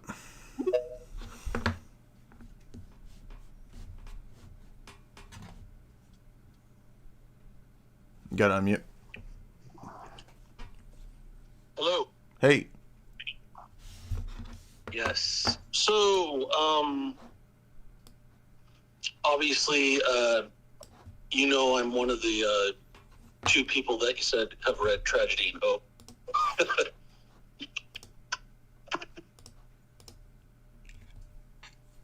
Speaking of, I just pulled it out, and I was, as I was going back through this on last night's live stream, and by the way, this stream that we're doing right now is not actually the part 2 of that. That will be for members. This, I guess I'll make it part 3, so this will be like a loose 3-part thing, but I forgot that, I noticed how powerful the France chapter is. Nobody talks about the France chapter. But the France chapter is fascinating for the interplay between Jewish banking power, Catholic banking in France, Protestant banking, and the French Revolution. Go ahead. Yeah. Yeah, the Protestant Dutch bankers are in league with the Rothschilds as well in that history. By the way, I mentioned on last night's stream, and I forgot because I didn't find it. I mentioned the Paribas system. That is the Rothschild banking system, and that is on page 525 in the France chapter. Go ahead, John. Yeah, so the last chapter, Tragedy and Hope, it talks about the demise of the Western American family, or just right. The family structure, which I always found that to be a very strange chapter because it's a book talking about war. Right. And so literally the last part of the book, I mean, if anybody hasn't read it or, you know, isn't inclined to read books, this professor of history of war and, you know, some minor economic theory wrote the chapter. And I remember the first time I ever got up to that chapter when I was reading it, I was like, what the heck is this doing in this book? It's like a full-on sociological, you know, observation of American family life. Yeah, it's much more than it's just a war book. Yeah. Yeah, and how it was just all going to go down the tubes. Now, here's the funny thing is even Quigley's analysis in there is like akin to something like Jacques Ellul. Mm-hmm. And like, you know, the, you know, propaganda and the formation of men's attitudes, that book, or like Technological Society. Right. But an even keener book that you actually hit me to back in the day is, and I believe you brought it up pretty recently, but there's a particular section of it, and I'll reveal it here in a minute, where it talks about how liberals like speak in ornamental language, and how when they talk about man's high calling and the unquenchable spirit, or even referring to Christian civilization, it's all metaphors that are meant to evoke emotional, not intellectual response. And so they don't even use the terms that, like, just like the clip that you're playing there of Cornel West, who is a old-time perpetrator of all those cons, like you were saying. Yeah. They immediately go to the things, you know, what about the humanity? What about all that stuff? And, of course, you can always refer back to this time period that we just lived through where if you didn't wear a mask to, you know, if you didn't wear a mask down to the grocery store, you know, your grandma was going to die. And if you didn't take a shot, then, you know, you're killing people. Yeah, right. But then so all of those things are platitudes. They don't even really, even if a genuine, you know, meaning person, they don't even understand the deeper context of that. They just like adopted language that they don't even really mean. And the book is Nihilism by Father Seraphim Rose. I was about to say, in fact, on the 4th hour of Lord Voldemort today, I made significant reference and use of Revolution, Nihilism, Roots of Revolution by Father Rose today. Yeah, so he nails it. And even if you're not an Orthodox Christian, you should pick up that book and read it, because he comes at it from the first time I read that book, my mind was blown at how perceptive it was. He definitely had the grace of God to write that book, for sure. Yeah, it speaks to our time, and people don't realize there's like phases and stages in the development of evil. And he's really tracking the movement from Enlightenment, universalization of these principles, and how we're going to achieve this, great economic free society. Think of Immanuel Kant's famous essay on global government coming about through free trade, and the end of war will come through free trade, according to Immanuel Kant. And then fast forward to, just total collapse and nihilism, because that's the final phase of it. Did you want to say, are you there? Yeah. Yeah. Yeah, I'd say he's way more, it's probably too hard for a lot of people to read something like Dostoevsky. Plus, it's not like in the same time period as now. He's writing that book with kind of a modern approach to it, and hitting them on the head in that regard. And because he had been a liberal himself, so he understood the mindset. And then the other one is that what's that text? What's the communist text that we used to talk about? The one where the guy's talking about how nothing is off the table when implementing the plan. Like you can contradict each other. You can say contradictory things, and you can be for something else that may even seem to contradict the plan. Gramsci? I mean, there's a lot of communists that say stuff like that. That's just the dialectical materialism, too. Like the embracing of contradictions. Embracing contradictions, yeah. Yeah. Yeah, no, there was a particular book, I can't remember it off the top of my head, but it's the book, you bring it up all the time. Written by a communist? Yeah. Somebody from the Frankfurt School? No. You're not talking about Rules for Radicals. No.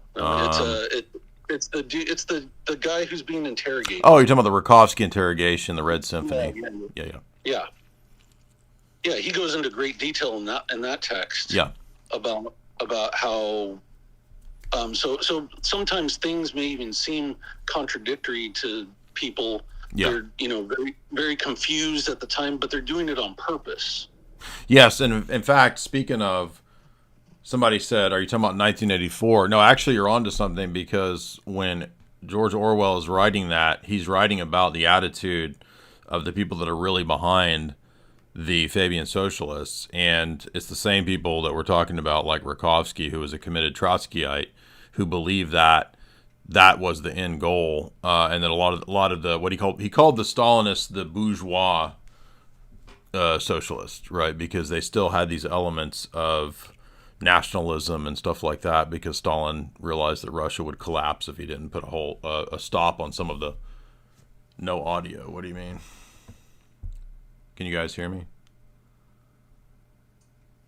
I can hear you. No, I'm talking about on YouTube. Can you guys hear me?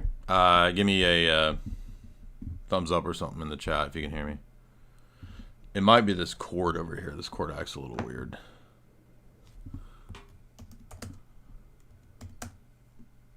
Audio's fine. Okay. Sometimes if I touch that cord, it kind of goes in and out. I might have bumped that cord is probably what it was. Anyway, yeah, the embracing of contradiction is literally, long story short, that's Orwell's point with a lot of what O'Brien is doing to Smith. And if you remember in the course of the novel, O'Brien keeps trying to figure out what what's going on. He thinks he's joined the Goldstein revolution, right? And then he finds out that there is no Goldstein. It's a controlled opposition that was created by O'Brien, and O'Brien runs the the opposition. Yeah, and so one of the things he learns is the power of contradicting.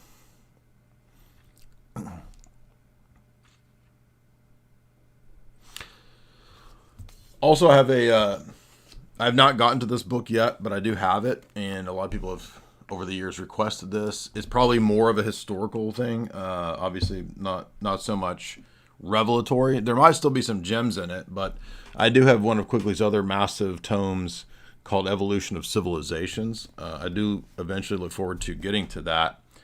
One of the things I do want to touch on next in the Global Elite Book Series is not just Kalergi's own book, Practical Idealism, which, yes, admits everything. But I want to remind you that we're going to talk about that on the members part, but Quigley says that plan was presented to the Royal Society and that they opted for what appears to be something that's a combination of Lord Lionel Curtis's Commonwealth of God and Kalergi's Destruction of Europe plan. So it seems that there was some choice or decision to go with elements of both of those strategies, and that's obviously what we see, and that's why everybody should definitely read Ioan Ratiu's classic text. Every time I bring this up, nobody can understand what name I'm saying. It's a Romanian independent historian, Ioan Ratiu, right there. I don't know why the book is out of print. I don't have anything to do with controlling the book or its printing. Everybody asks me. I get probably a dozen. Every time I mention this book, I get like a dozen messages saying, where is this book? How do I get it? Why is it out of print? I don't know. Someone in a comment, as I was discussing Fabian Socialism, recommended this book, and on a whim, I bought the last copy on Amazon a couple of years ago, and it turned out to be one of the best modern geopolitical texts I've ever read. It is, you could see this as an appendix to Tragedy and Hope and Anglo-American Establishment, because Anglo-American Establishment was written in like 1981. So a lot's happened since 1981. And this book is a great appendix to that. And yes, it talks about Zionist influence. And yes, it talks about all those other things that you say I don't talk about, even though I do. So I want to also get to a discussion of Moses Hess's book. Why? Well, because he talks about the importance of Spinoza. And I have overlooked Spinoza for all these years. But I realized when I was reading Sinisioglu's discussion of occultism and atheistic Platonism in Byzantium, that he closed that excellent book by talking about how Spinoza was the inheritor of the atheistic Platonism of Platon, and that he continued that tradition. What do you know? Moses Hess says that a massive amount of his ideological influence is Spinoza and Hegel, basically. So if you want to understand atheistic socialistic Zionism, you have to understand Spinoza and Hegel and dialectics, and that's why Hess talks about the revival of Israel as a Zionist state the way that he does. By the way, it's not just him, it's also Herzl and Chaim Weizmann, the three kind of major founding Zionist figures. I also would like to read, this might be a little bit older. Let's see when this one was written. I was impressed with Paul Williams's Gladio book. And it turns out he has a book on Al-Qaeda. He's got a book on Al-Qaeda. Now, this was written a year after the Big 9 event, so he probably doesn't have a super deep conspiratorial view, although I do think he will go into a lot of the, the CIA funding the Mujahideen and all that. So, but again, I don't know, but it is a book written a long time ago, 1 year after the Big 9 event, and I haven't seen a whole lot of histories of Al-Q. So I'm looking forward to this, and his Gladio book was good enough that I'm looking forward to reading this one, because when I read Max Blumenthal's book that we lectured through very recently, significant portions of that book were also about the history of Al-Qaeda, which is, of course, eventually what spawns ISIS. So it's important to know specific books on these specific movements. Okay, let's see who's next.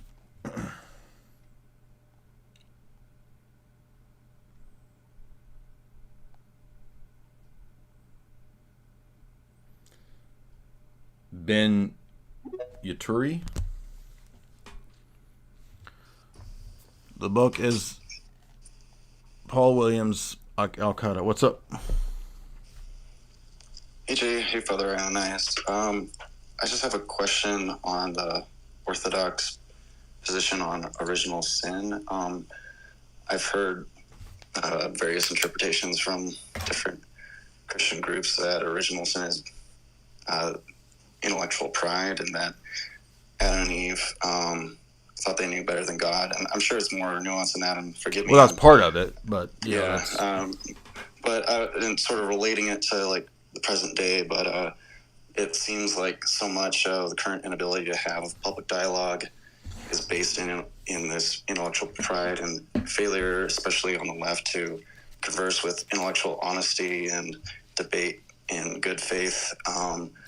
And from that, it just seems like so much of our current problems in society are related to that. So yeah, I was just curious what you guys. I absolutely agree. I think we're way down the line, unfortunately, down the rabbit hole, down the downward spiral, to where it's really difficult to have good faith debate when the society has lost a lot of its basic kind of morals and common sense. So, I mean, how are you going to debate with people that think you can chop off your junk and become the opposite gender? At that point, really, you're not dealing with people who are interested in logical reasoning and debate. It's very much like when Bertrand Russell said, we're in that phase that he talked about. He said, we will teach the children that snow is black. We're there. And that's exactly what Bertrand Russell predicted. I was thinking about, I don't even know if this person was actually even Christian, if they were just weaponizing it. Argue with somebody about Skittles, and that it doesn't condemn it in the Bible or transformer stuff. And of course, what? It's so stupid. It's like, first of all, you need the Bible to tell you that it's wrong to put your pee-pee in the poo-poo. Like, I mean, this is insane. This is what I mean. It's like, how do you have a dialogue? They're going to reinterpret, and that's not what that means. That's not what Jesus was. I mean, if you already think that somebody has a poop fetish, right, and is mutilating kids and stuff like that, and that's love, that's what they call it, how do you talk to somebody that? But, like, what is the language you use to even you can't reason with sons of Belial, and that's why they're called sons of Belial. They're called worthless persons. That's the name. That's what is signified by their general character. Can they still be saved? Yes, anyone could still be saved. But I don't know where people get this idea that the Bible... I mean, I remember like the first time I read Timothy as a Protestant, when I'm like 19. And it's like, well, Paul says right there that the law exists for the profane, ungodly, murderers, manslayers, fornicators, sodomites, kidnappers, liars, perjurers. It's like, it's pretty... What do you mean the Bible doesn't talk about sodomy? What are you talking about? Anyway. Oh, but that's not what that word means. Yeah, right. I mean, sure. Wow, we got a lot of people in the line here. We got like 15 people.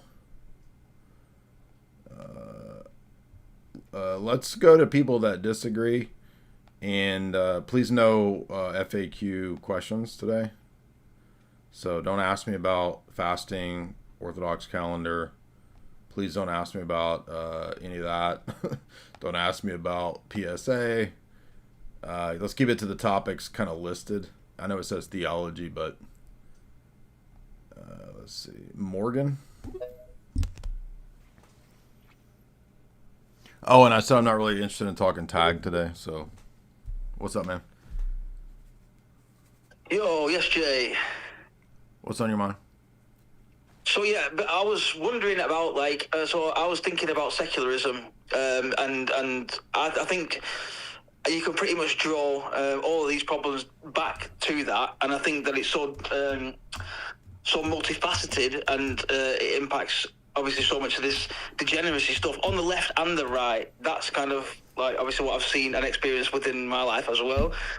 And I think that is at the core, and it's one of the most strongest tools from the state that they would use to actually implement these obviously all this madness that's going on with that. I just wanted to get your thoughts on basically the secular nature and that as a tool that has been used like just throughout history, really, and obviously relating that to obviously religion, and I suppose it is like satanic as well. So just your thoughts on the efficacy of the secular weapon, I suppose, that they've used to be able to bring us to this point.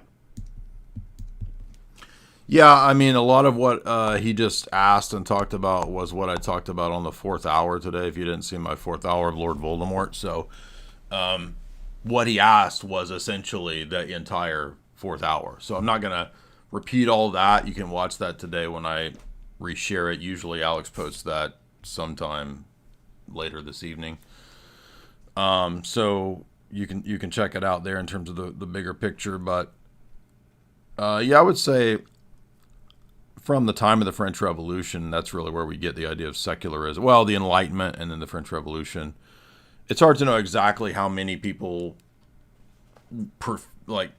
really understood it as a weapon.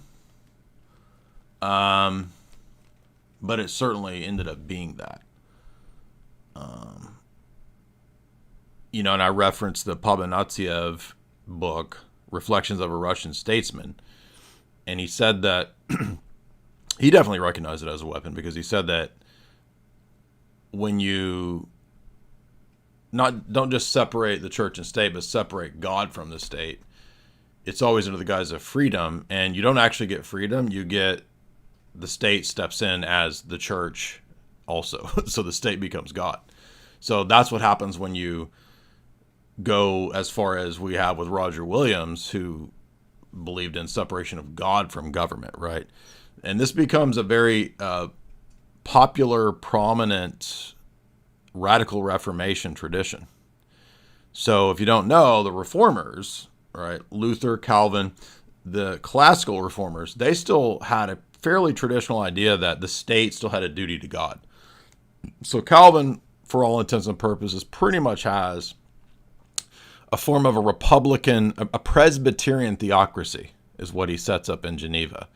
Luther, I would imagine, is still basically a kind of monarchist, because he had a lot of the support of the German princes, and that was part of the reason why the Reformation in Germany and other places were successful. The princes resented the Pope's power geopolitically, so they wanted to support Luther.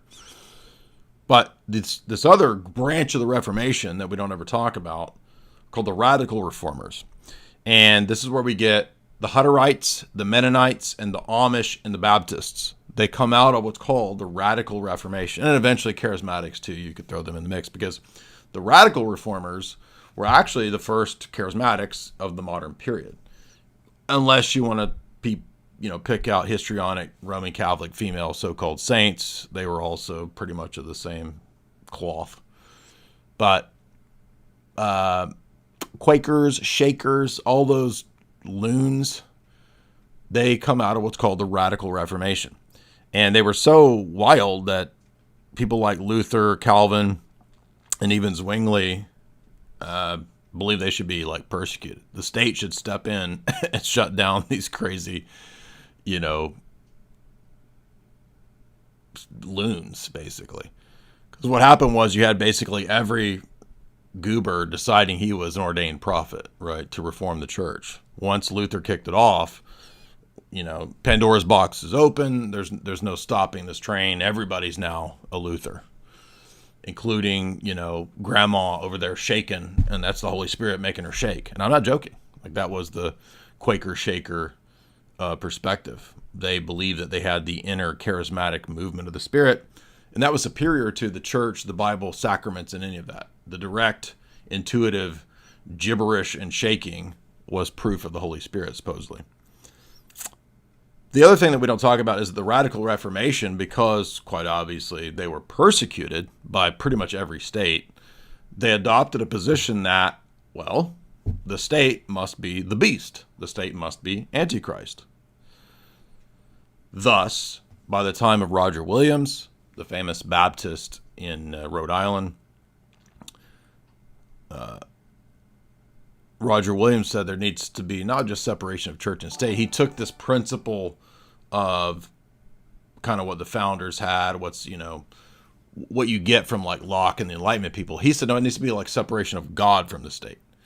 And that's really the beginning of the tradition of, in America, God has nothing to do with the public civil sphere, unless it's the Masonic Enlightenment deist God, the generic God that allows you to plug in whoever you want, right? America's, quote, God, right? Like when at the RNC, the Republican National Convention, the Sikhs, the Hindus, the evangelicals, the Jews, they all get up and pray to the God of America, whatever that deity is.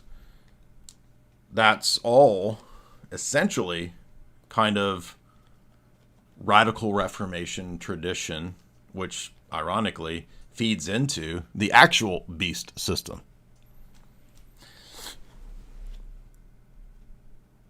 H. Brazzi, what's up? Hey, what's up, Jay? What's on your mind?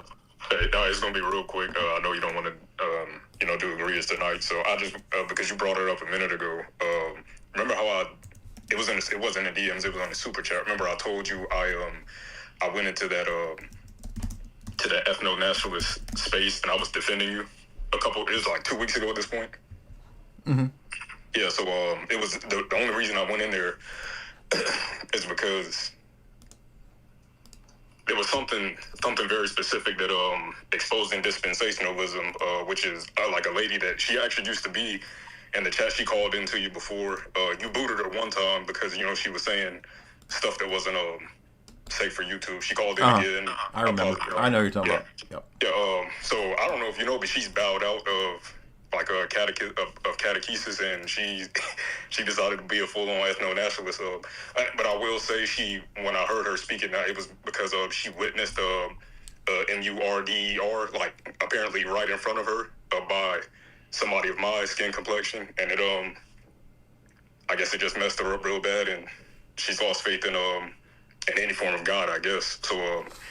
Well, I mean, I don't think she's going to find solace in paganism, and we've been talking about the rise of the neo-pagan, Wotan, all that stuff. I've been talking about that for years too, but go ahead. Yeah. But there was somebody, she brought up, it was either, I want to say it was her, I could be wrong, I don't want to, misquote her, but you were brought up, and it was, that's what it was. No, she took like a screen recording of a day prior when one of these guys or whatever, he called into you and he asked about like protecting the white race or something along those lines, and you booted him, and it had nothing to do with necessarily you being afraid to talk about it. It's just the fact that it's on YouTube, and that's what pissed me off, because she knows that you literally had to boot her before, and in the post that she made, she said like this was the last straw, something like he's like afraid to talk about it, yada yada yada. So I called in to defend you, but that's not necessarily the point I was making. When I just wanted either one of them that were like the CQ Radio, the host guy, I just wanted somebody to admit they are the actual feds in this situation, and I actually got one of them to admit it. I just straight up asked them. Really? Okay, so all right, so I asked them, you understand? So I initially asked you guys all understand that he can't talk about it because he's on YouTube, correct? The CQ Radio guy, the host, and like one of the co-hosts, they both acknowledged it. They said they didn't necessarily have a problem with that, but they wish you would drop the Christianity and just defend whites. Everybody else up there straight up said they do not care. They do not care that you can't say this on YouTube. They don't give a shit if you'll get banned. If you're afraid to talk about it, you're a traitor of the white race and shit along that line. So I mean, that's really all I need. Thank you. Yeah, all the anonymous profiles are touting the bravery involved in their idolatry, and the issue is that what we've noticed, especially in the last few weeks, with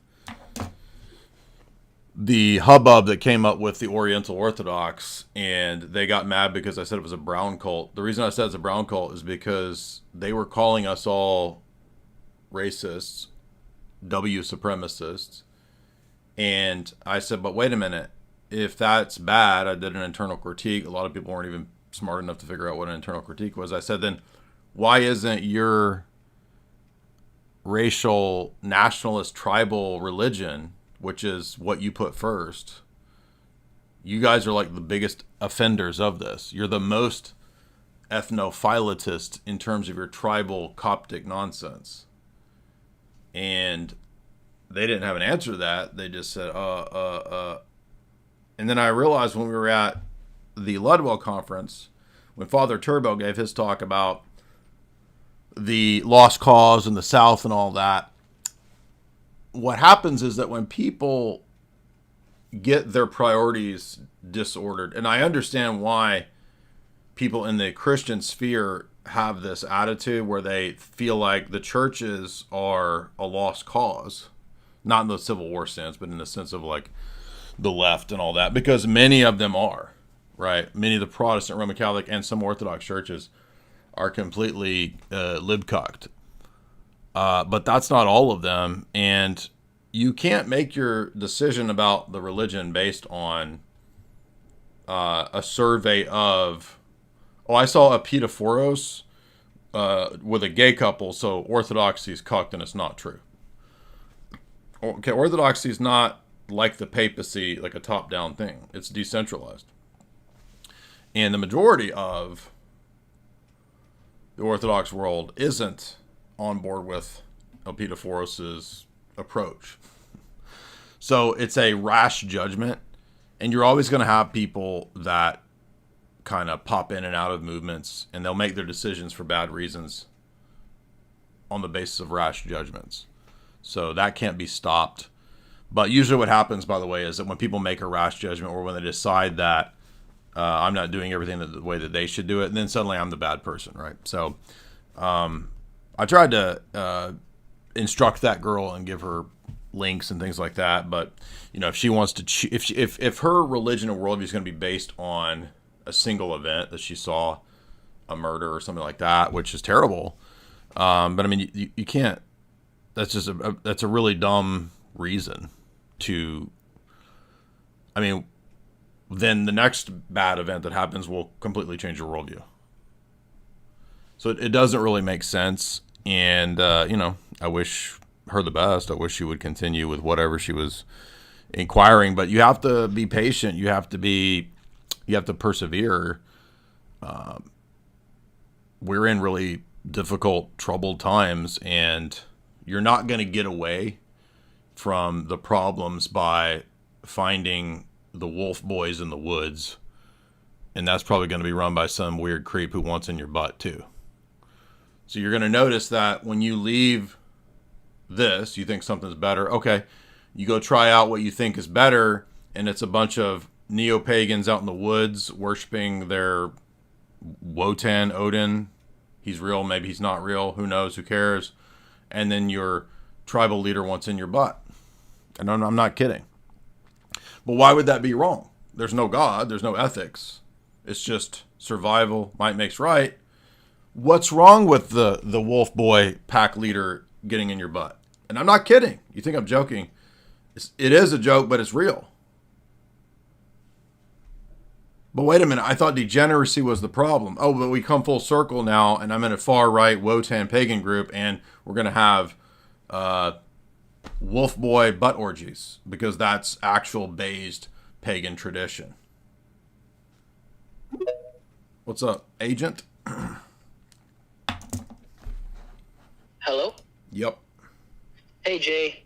Hey, so I have a book recommendation for you, The Human Zoo by Desmond Morris. I think you'd really like it. It could potentially be a global elite book. And then Another comment is I'm for the Kirk murder. I'm thinking it was the Trantifa. I've been following Alex Jones's reporting, and so I'm siding with him. I understand the Israel point of view, like people thinking it was them because they do a lot of shady things, but I just feel like there's not enough evidence suggesting that at this moment. And looking at the past couple months, I think the Antifa types are most. Well, the other, I think, the really strong piece of evidence in that regard too is the several TRANZ profiles that seem to likely be connected via different internet Discord groups or whatever that spoke as if they had foreknowledge. That's pretty much a kill shot.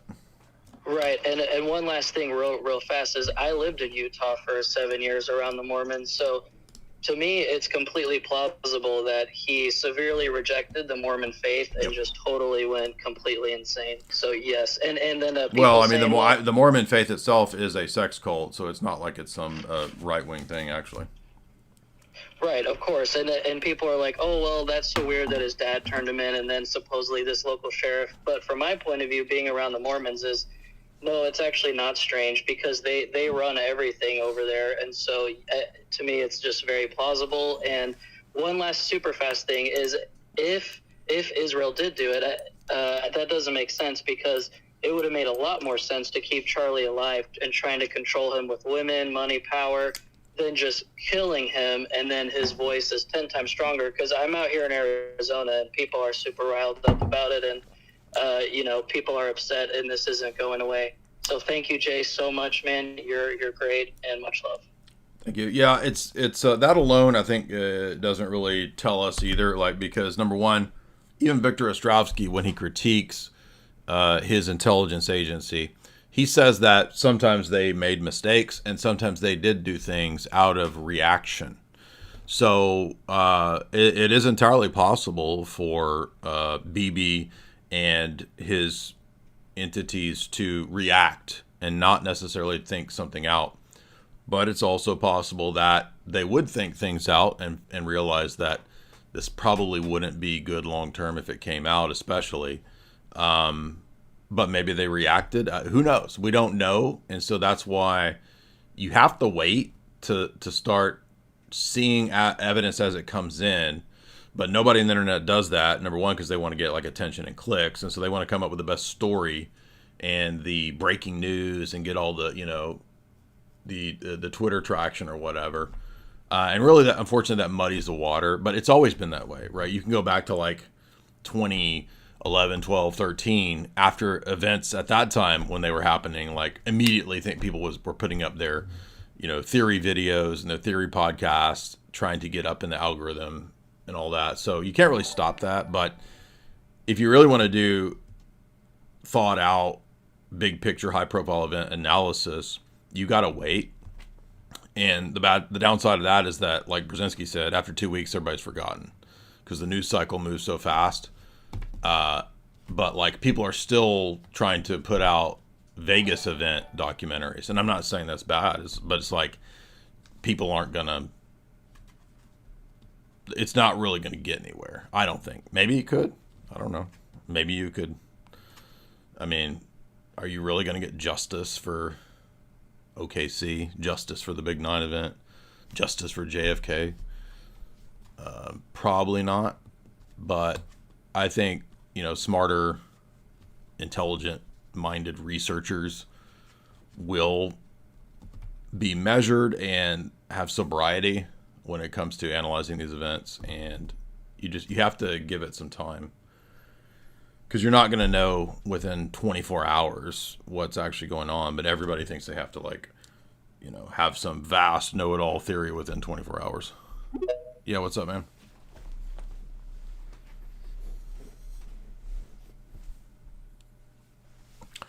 Unmute Nectarios.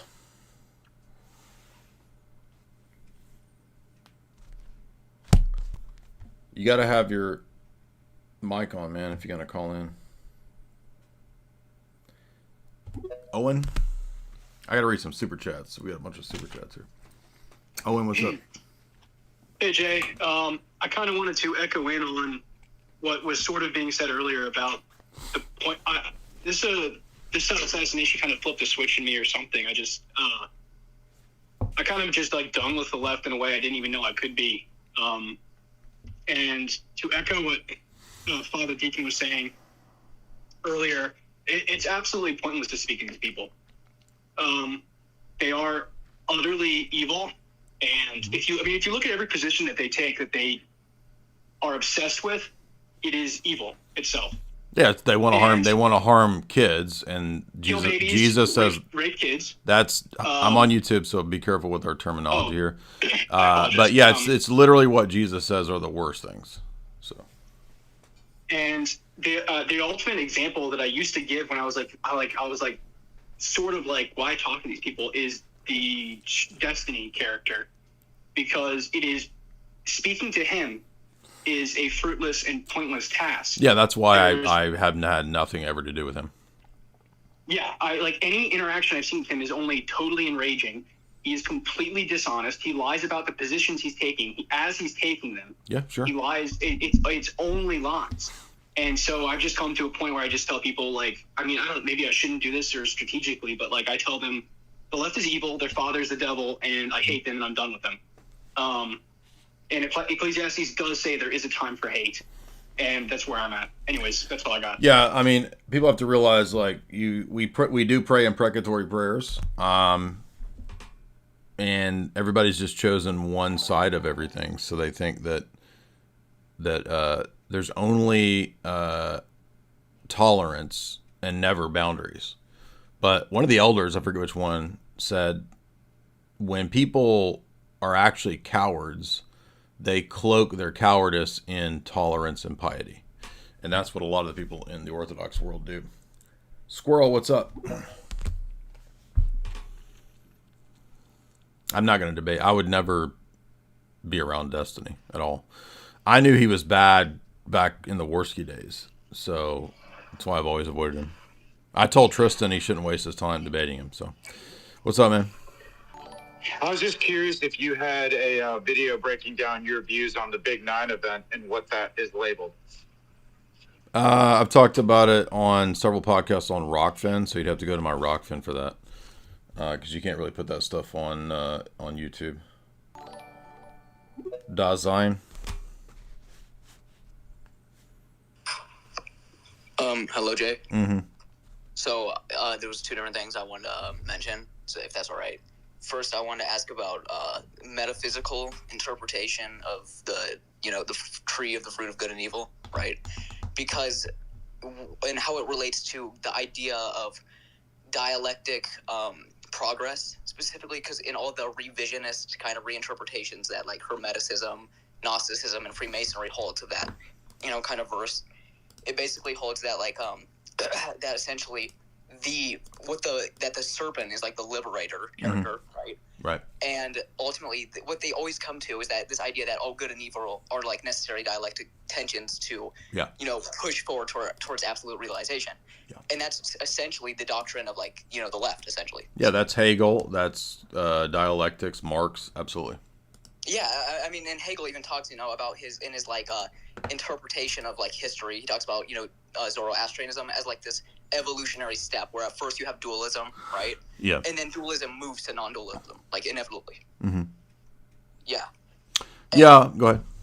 No, go on. Yeah, they have a reinterpretation of the fall as essentially this, as you said, a metaphysical event, and I think the difference there would be that we don't disagree that. I mean, there are metaphysical elements to the fall, but the fall is first and foremost a moral, ethical problem. And the moral and ethical affects and causes the metaphysical, whereas for a lot of world religions, a lot of perennialists, a lot of esotericists, as he noted, it's the other way around. Metaphysics is the reason for the fall. Right. Yeah, and I think it also... Or I should say the fall is essentially a metaphysical event, not a moral event. Got you. Right. And I think this also ties to the whole idea of the object-subject, co-constitution of reality, right? And because you get originally with the Greeks, they kind of were held under the belief that, reality was ultimately an abstract objective, right? There was no position for subjectivity to exist in there. Whereas now it's flipped. It's the subject or subjectivity is the driver of all reality. And then objectivity just conforms to whatever the subjectivity is, right? Mhm. Because like gender is just whatever you feel your supposed so-called gender is, and then that whatever the objective thing that is gender conforms to that subjective experience, right? Yeah. So it's like a flip of the Greeks. Yeah, that's all I wanted to say. Is that I thought was really bizarre and interesting. No, that's a good point. And also, there's a book that I read. He wasn't exactly making that same point, but it was a point along those lines. And it's the, what's the guy's name? It's a Princeton publication. Something Discourse of Modernity. No, that's not it. Anyway, the guy says basically that the ancient world understood God, the divine mind, truth, all of that to be external. And with Descartes, even though Descartes still, he wasn't like a total relativist, subjectivist, Descartes switched everything to man's mind, kind of being the focal point, the pivot of everything, right? I think, therefore I am. So then you get this sort of shift. It's like a polar paradigm shift away from that out there and the objective to the mind, the internal, the subjective. Everything since then has been kind of like going down that line of thinking. Thus, you would have total and pure subjectivity, not of some collective, but as, and I don't agree with everything that Dugan says, but I think he's right when he says that you have in modernity hyper-individualism, which is classical liberal atomized individualism taken to its logical consequence, which is man can now be divided against himself, right? So it's no longer, there's no metaphysical groupings at all. So if there's no broader categories of male and female as metaphysical realities, then there's no broader metaphysical categories of race, tribe, nation state. There are none. Family. Whereas in the older perspective, there's some sense in which people groups have a soul of a people, soul of the East. There are realities to the metaphysical groupings of male and female. Your family is a metaphysical shared communal reality. But in hyper postmodernity, individualism out of the Enlightenment is only following in this crazy course to where not only is the individual totally not connected to any metaphysical reality of a collective of society or masculinity, femininity, male, female, all of those things are now purely determined by the subject. Thus, the subject is then divided against himself. Next phase, transhumanism. Now you can transcend and be against the individual by joining into whatever's supposed to be the next phase of transhumanist evolution. So I think that's accurate. Go ahead. Yeah, and the cultural Marxists talked about that as a tactic too. Dividing man against himself? Yeah, like in it's either dialectic of enlightenment or authoritarian personality. They kind of see that as a tactic. Oh, by the way, that reminds me, I'm glad you said that, John, because I want to give props to the guy who mailed me a hard copy of Changing Images of Man. It's a very expensive book, and it's rare. But that was me. That wasn't you. It's very important because, that's a Stanford research. Well, I mean, yeah, you wouldn't have mailed that. You would have tried to sell it. Just kidding. I'm just kidding. I'm going to play this beginning clip because a lot of people are finding this clip to be very moving, and it has kind of gone viral. I did not write this part, so what Ryan said was that when Sam went in to film this episode, it was a crunch time episode, so we all kind of had to shift away from writing about the Irina event. We shifted over to writing about Charlie Kirk. So I think the other stuff that we wrote on what was originally going to be this episode, I think that'll be in the next episode. But I've not finished this, but we'll watch this first part real quick here. This is your sister, your wife, your daughter. This is you. This is your sister, your wife, your daughter. But this is you. And this is their reaction when you are killed. This is the joy they feel when your sister is raped, when your children are castrated, brainwashed to hate you. This is their ecstasy when the floor of the subway car is awash in your blood. This is you. Make no mistake, that is a symbol, that is you. But this won't last long. They can't help themselves because they're so ugly and so low that the only joy they can experience, the only good that they can envision is to take something beautiful or innocent down to their level. And when they can't do it, the next best thing is blood. This is Charlie's family, and these are his children who will never be able to hug their dad and grow up with a murdered father. And these are the people who smugly revel in this, and they won't stop with just Charlie. The boats are burned. There's nobody coming to help. The barbarians are at the gate. This is the fall of ancient Rome that we are living through currently. And what happens in the next 2 weeks is going to determine the future of mankind. That's not hyperbole. That's just how it is. A few notes before we start. I've seen some Twitter posts from people lamenting. So that's, I haven't seen Sam Hyde cry before. So that's Sam Hyde getting choked up there. This is where we are. So, and again, I want to remind you that one good thing that I've noticed is I saw the Hodge twins put this up. I saw other people sharing. I had people reaching out to me. I've never seen publicly people saying, I'm an atheist. I've never been to church. I think I want to go to church now. Like comments like that going viral. So I have seen many comments like that. So I'm not saying this was good, but it is good to see people saying, hey, wait a minute, shit's getting crazy. And it's probably not going to stop getting crazy. Drums in the deep, right? I feel like we're at Helm's Deep, basically. That's kind of what I'm thinking. And I forget, I don't remember who said this last week. I forgot that Gondor is Byzantium. I totally forgot that.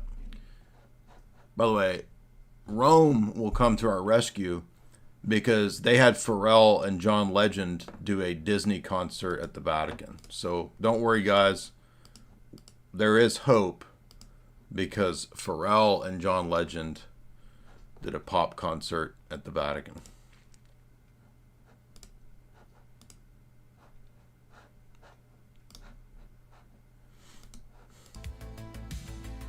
I'm tired. I got to take a break from the work. I did the work today. I'm working the day, sir. It's 1983. Doula. Rachel Wilson says for $5. I've gotten a couple dozen messages saying that people want to, go to church, ask them where to go to church since this happened. Yeah, exactly. I have to. What's up, man? You want to unmute? Dulia? Yep. Hey, Jay. Hey, thanks for having me up. Just had a question for you. So, if I am an Indian Hindu guy, how can I get to Valhalla? Is there a way to get to Valhalla? Well, I'm not a Viking, so I don't believe in Valhalla. You need to look into Orthodox Christianity. Get an Orthodox study Bible. Dylan, what's up?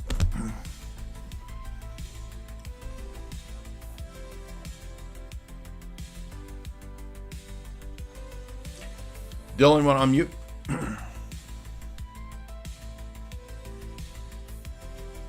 Or I said Dylan, I'm sorry. Donkey? No, wait. Dylan? Hello? What's up, Dylan?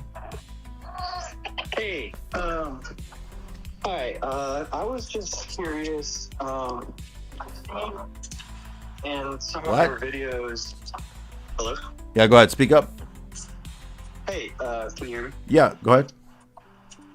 I was just saying, I've seen you talk about in some of your videos that like the concept of eye for an eye still exists like in the New Covenant. Yeah, it's in the book of Revelation. And like, I was just wondering, like, is that like only for like Right, God, so when or, Jesus says that you can't exact and shouldn't exact vengeance, he's talking about personal vengeance. He is not saying that the New Testament came to do away with judges and public executions or public justice. That's retarded. And no Christian in the history of the church has believed that Jesus came to get rid of jails and the death penalty until very late. It's saying that you can't enact personal vengeance, which guess what? You know how that's consistent with the law? Well, in Leviticus, you can't exert personal vengeance against people. You can, if you're in some situation, take it to the courts, take it to the Levites, take it to be judged. So it's consistent because it's the same teaching in Leviticus that you have to love your neighbor and love your brethren and so forth. But it doesn't mean that you sacrifice boundaries for, let's put it this way. If you don't have boundaries, then you don't actually love people. And that includes legal boundaries. Those have to exist. What's up, man? Hey, what's up, Jake? Uh-huh. Can you hear me? Yep. Am I on? Okay, so piggybacking off that last question, I guess I'm just trying to understand the view, having lots of leftists in my circle, and, I still try to talk with these people, and, I guess I just don't see where the practical interaction is supposed to come from. Like, are you supposed to just isolate and we try to create our own communities? Okay, look. I mean, So there's no one size fits all answer for everybody's situation. So it really depends on what types of people are in your circles, what types of liberals you're talking about.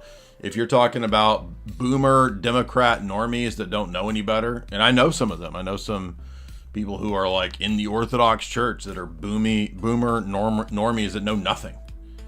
Are they actively engaging in evil? Maybe. It's hard to say how. I mean, they're really dumb and they're really brainwashed. But that also doesn't excuse all personal accountability, and you're not completely off the hook because you're a complete boomer retard. You're still culpable for not informing yourself and not having any wisdom and discernment. And if you did, how could you support the Democratic Party openly supporting those things? And you don't have to remind me that there's fraudulent rhino GOP. I'm well aware of that. But at least the Democratic Party platform is openly death cult. And how could you possibly openly support those things and be an Orthodox Christian? It's not possible. It's just not possible. So you're either talking to an NPC person that is incapable of discernment and reasoning, in which case they may not be hostile to you and destructive to you, versus the activist, purple-haired freak, college kid, Trantifa type person. So you need wisdom to figure out what type of peoples we're talking about that are around you and act accordingly. In the case of the purple-haired freaks, I would sequester. I would have nothing to do with any of these people. They are dangerous. And people need to think about restaurants and eating out as well. Nobody talks about this, but maybe I'm just too paranoid. But most historical political assassinations are from poisoning. These people will do things in restaurants if you're a high profile person. So you need to be careful You need to not always be eating. I mean, this is not to most people in the audience, but you need to watch out because, you know, a lot of kitchen crews have radical political opinions, baristas, etc. It's just something to think about, especially if you're a high-profile person.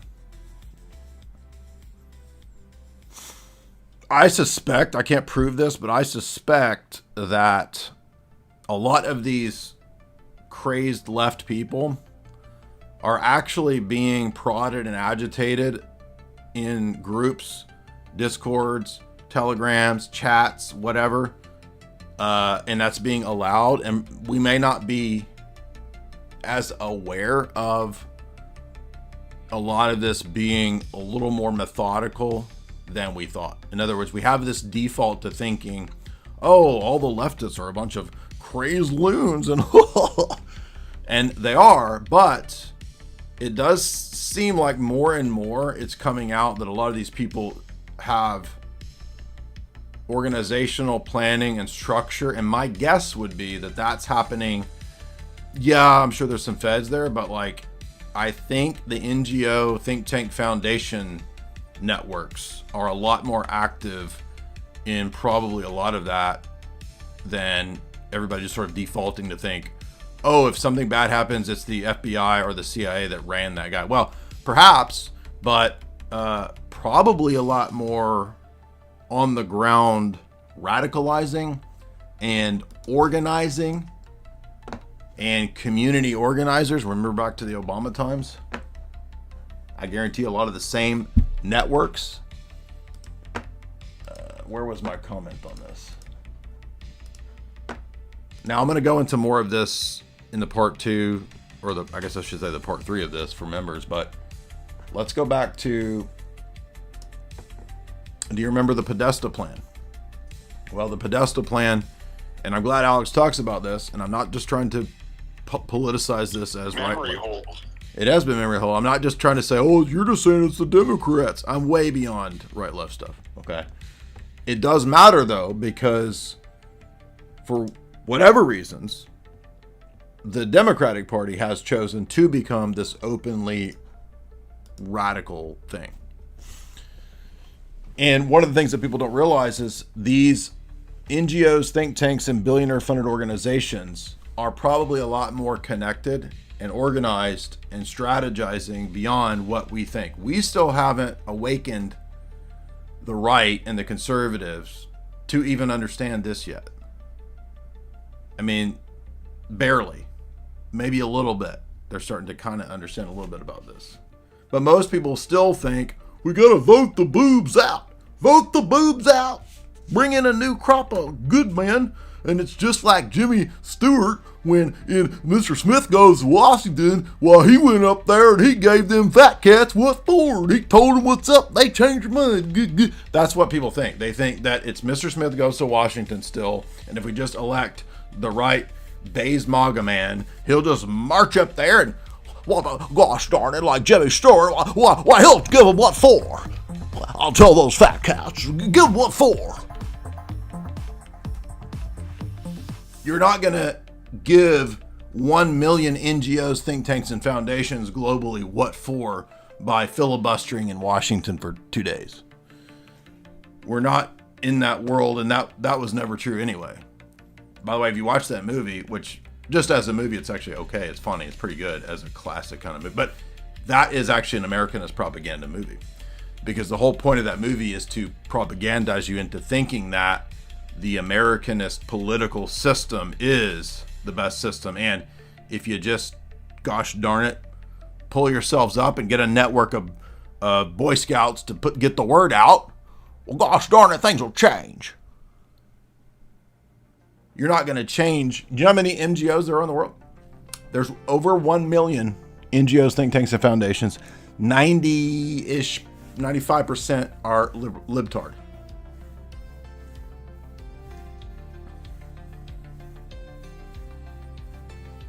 So we got to get all of these people to understand that Trump and JD Vance and all these people, for whatever good they can do, they can't really defeat 1 million NGOs, think tanks, and foundations who work, as Alan Watt used to say, hi folks, and you know, the think tanks, the foundations, you see, why, they're working 24/7 and they're putting out papers.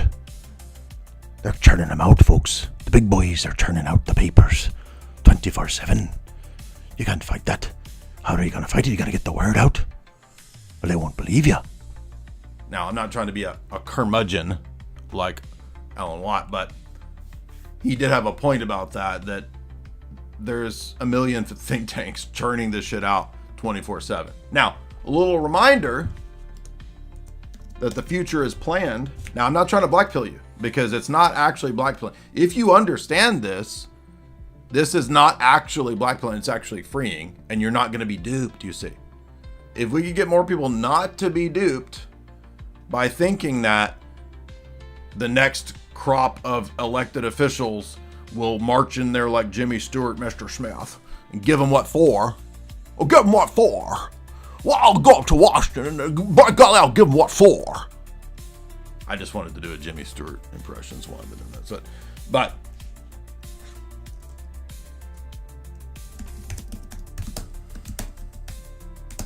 remember this Guardian article. And I'm only showing this to show you that they're not infallible, but they do try to plan out and steer the future. Here is just one of the many think tank white papers. This article is almost 20 years old. Revolution, flash mobs, brain chips, a grim vision of the future. The British Ministry of Defense, British intelligence, Queen Charles. Information chips will be implanted in the brain. EMF pulse weapons. The middle class will be turned into a revolutionary force like Marxist proletariat. Populism. Evil populism. Did you remember? We covered this during the COOF. WEF put out a strategy thing at one of the WEF Davos events saying the problem of the future is weaponized fascist populism. Fascist populism. Which, I mean, it's retarded, but that's how they're framing it. They're actually saying that populism is now the problem. Which is good, because that tells us like they actually hate the people. So I'm glad they're showing their true colors. But this is 20 years ago. They're talking about where we are right now. Well, almost, right? Because they said 2030, but we're almost 2030. They said 30 years-ish. So we're right around that time. What else? Middle Eastern problems, of course. Europe's demographic collapse. Fertility collapse. Well, that's definitely happened. Flash mobs. Rapidly mobilized criminal terror gangs. This is the world, according to the British Minister of Defense, in 30 years. Future strategic context. Sounds like where we are. New weapons, EMF, electromagnetic weapons. Okay, what else? Technology, implantable chips. We're almost there. The rise and return of Marxism. Interesting.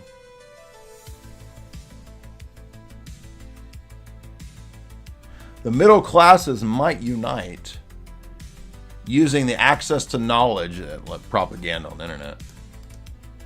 And thus Marxism could be revived. Well, it's just Fabian socialism, which is what is the Marxism that we have today. A lot of, you'll notice, I'm noticing the trend, YouTube videos, young people, they're all over YouTube saying, capitalism has failed us. We're in late stage capitalism. Capitalism has failed, and here's my YouTube video because I'm a 20-year-old communist and I have everything figured out and why I should get everything for free. Right? Have you noticed this YouTube trend?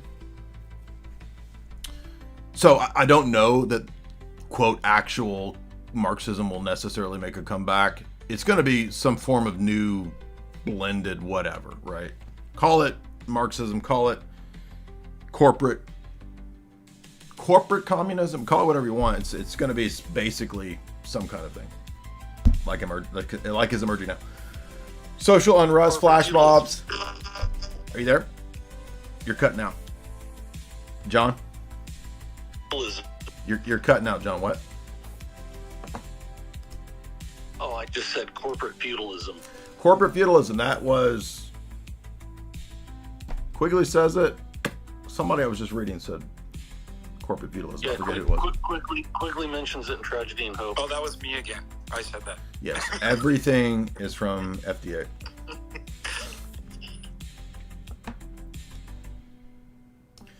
Overpopulation, of course. They have to throw that in there. Of course, British are all Malthusians, so they have to say overpopulation. Islamic State. Let's see, what do they say about the Middle East? No, it says...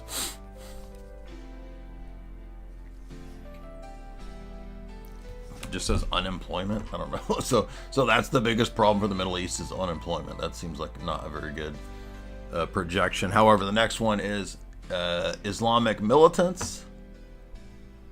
That seems to still be there. Of course, it's all mostly funded and aided by the West. Let's see, what else?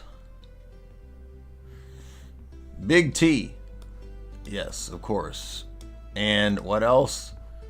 Climate change. Oh, climate change. Of course. And why is that a problem? Oh, because there's too many people, of course. So all the same stuff. I forgot there's a lot of super chats from the other day. H. Brazzi says for $10, do the Osho voice. Brother, the chalk is good, but we want the pee-pee for the beautiful women. Also, dude, you missed one of my super chats yesterday. They were all on Streamlabs. Let's see.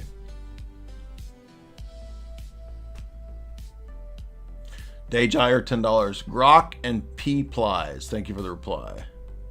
Anonymous, $5. Have extra copies if anyone wants to read it. Richard Adams, $50. This was a Middle Eastern agent that did the Kirk. We will see. Let me see if I can find H. Brazzi's super chats. One, I know I had to come back and do somebody's super chats the next day.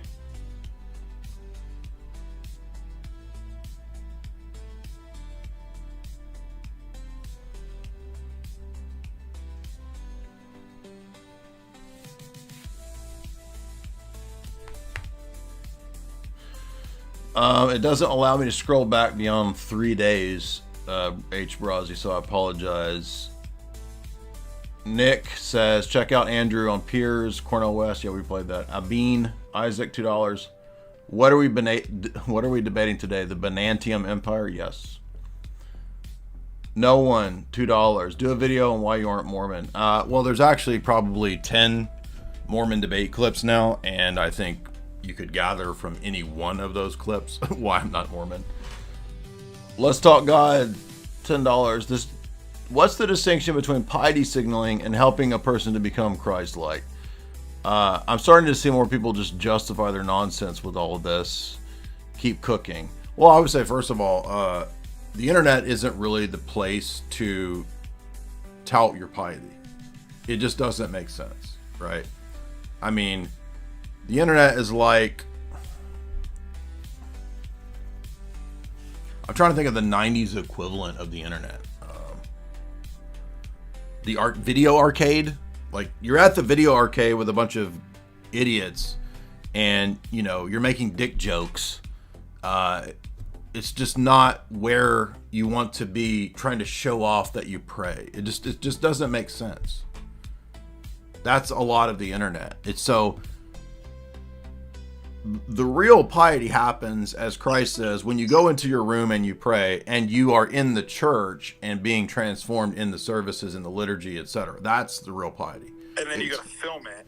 It's not praying on 20 minutes like Scam Shamu on a stream, showing everybody that you pray and doing it with your hands up. And by the way, I was going to say, with respect to that, anybody who's calling out people morally, for the most part, and doing this piety signal online, obviously it's fake, because legitimate pious people form a relationship with their brother or sister in the parish and help them. Yes. They don't, and they probably do it in private, right? They don't call out, the parish council, be like, well, I want to bring up something.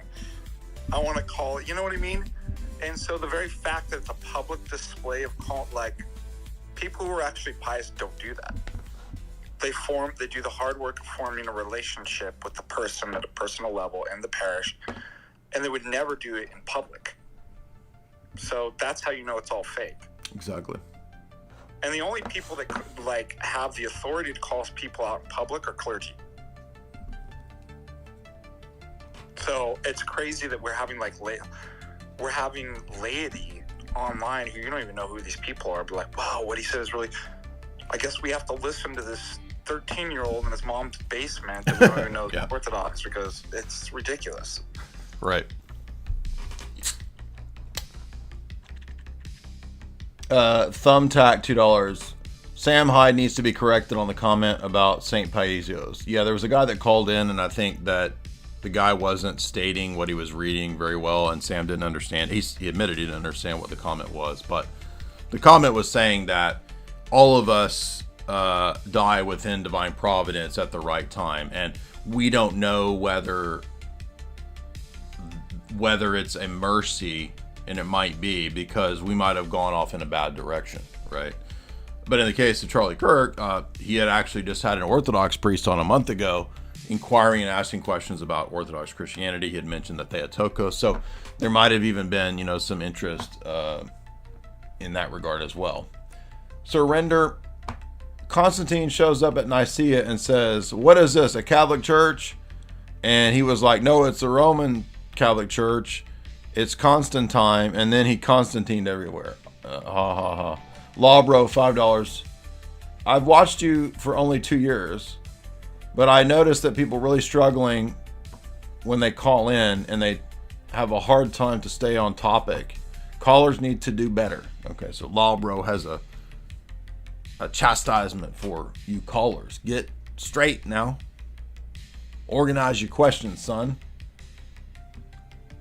Listen, people need to, if you're a guy especially, men, you need to know how to communicate. It's good to have the skills of communication and trying. One thing I've learned too over the years is if I go back and listen to the first podcast that I used to do or the first YouTube videos I did, it's very overly wordy and it's yappy and it's pausy, and as men we should be good communicators, right? We should be able to concisely state our point, bring it into a tight argument. Not saying you can't do long form content, but one thing I've learned over 10 years of yapping on the internet, including very large shows, is the more that you can make things concise, the more that you can simplify things, the easier and the better it is to communicate those ideas, especially if they're very difficult ideas.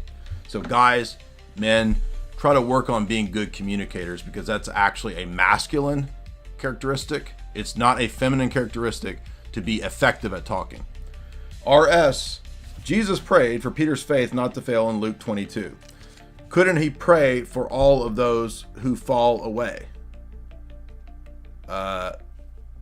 Yeah, he could, and he did, I think. But that also doesn't mean that you lose free will. Is this the perseverance of the saints?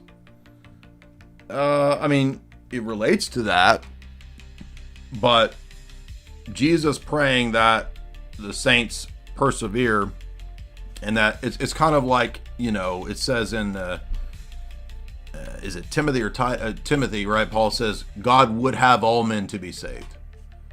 Okay, but he's not going to remove your free will and determine in a Calvinistic way every man is saved, right? There's still there's the desire, and there's also the required response. So I'm not sure if you're arguing against or questioning perseverance of the saints, or if you're referring to that in the sense of Roman Catholic Petrine sense, right? Because Roman Catholics say, "Oh, Jesus prayed for Peter's faith not to fail, therefore that means the papacy is infallible," which is total not in the context of that passage at all. Andrew McCauley, $7.26. I also recently attended a local Ukrainian Orthodox church. Normally I go to Antiochian. Everything seems fine. The priest talked about ecumenism. However, the Eucharist, they used multiple spoons. Well, I don't know what to say. I mean, you're going to find problems at every parish. So you got to make a decision case by case what your breaking point is without being overly curmudgeonly. which takes wisdom. Jack Wonders, $5. What are the PNAC papers? Bro, PNAC. Come on, y'all. I'm not trying to be mean. I appreciate the super chat, but y'all, we got to be more aware. If y'all don't know what the PNAC is, Project for New American Century, this is like classic neocon before the Big Nine smoking gun stuff. PNAC. Have you ever heard of the PNAC documents? Dude's over here talking about the peanut documents. Average redhead, $2. Brother Wilson has a way with words. I think he means the Cornel West debate. We Are Kirk, $3. Racism is condemned. Where is that? You just say racism is condemned. Okay, define racism, show me where, and define what you mean. If you mean ethnophiletism, that is putting race above the gospel. Does that say that racism is condemned? Again, I want you to prove it to me. You're just saying it's condemned.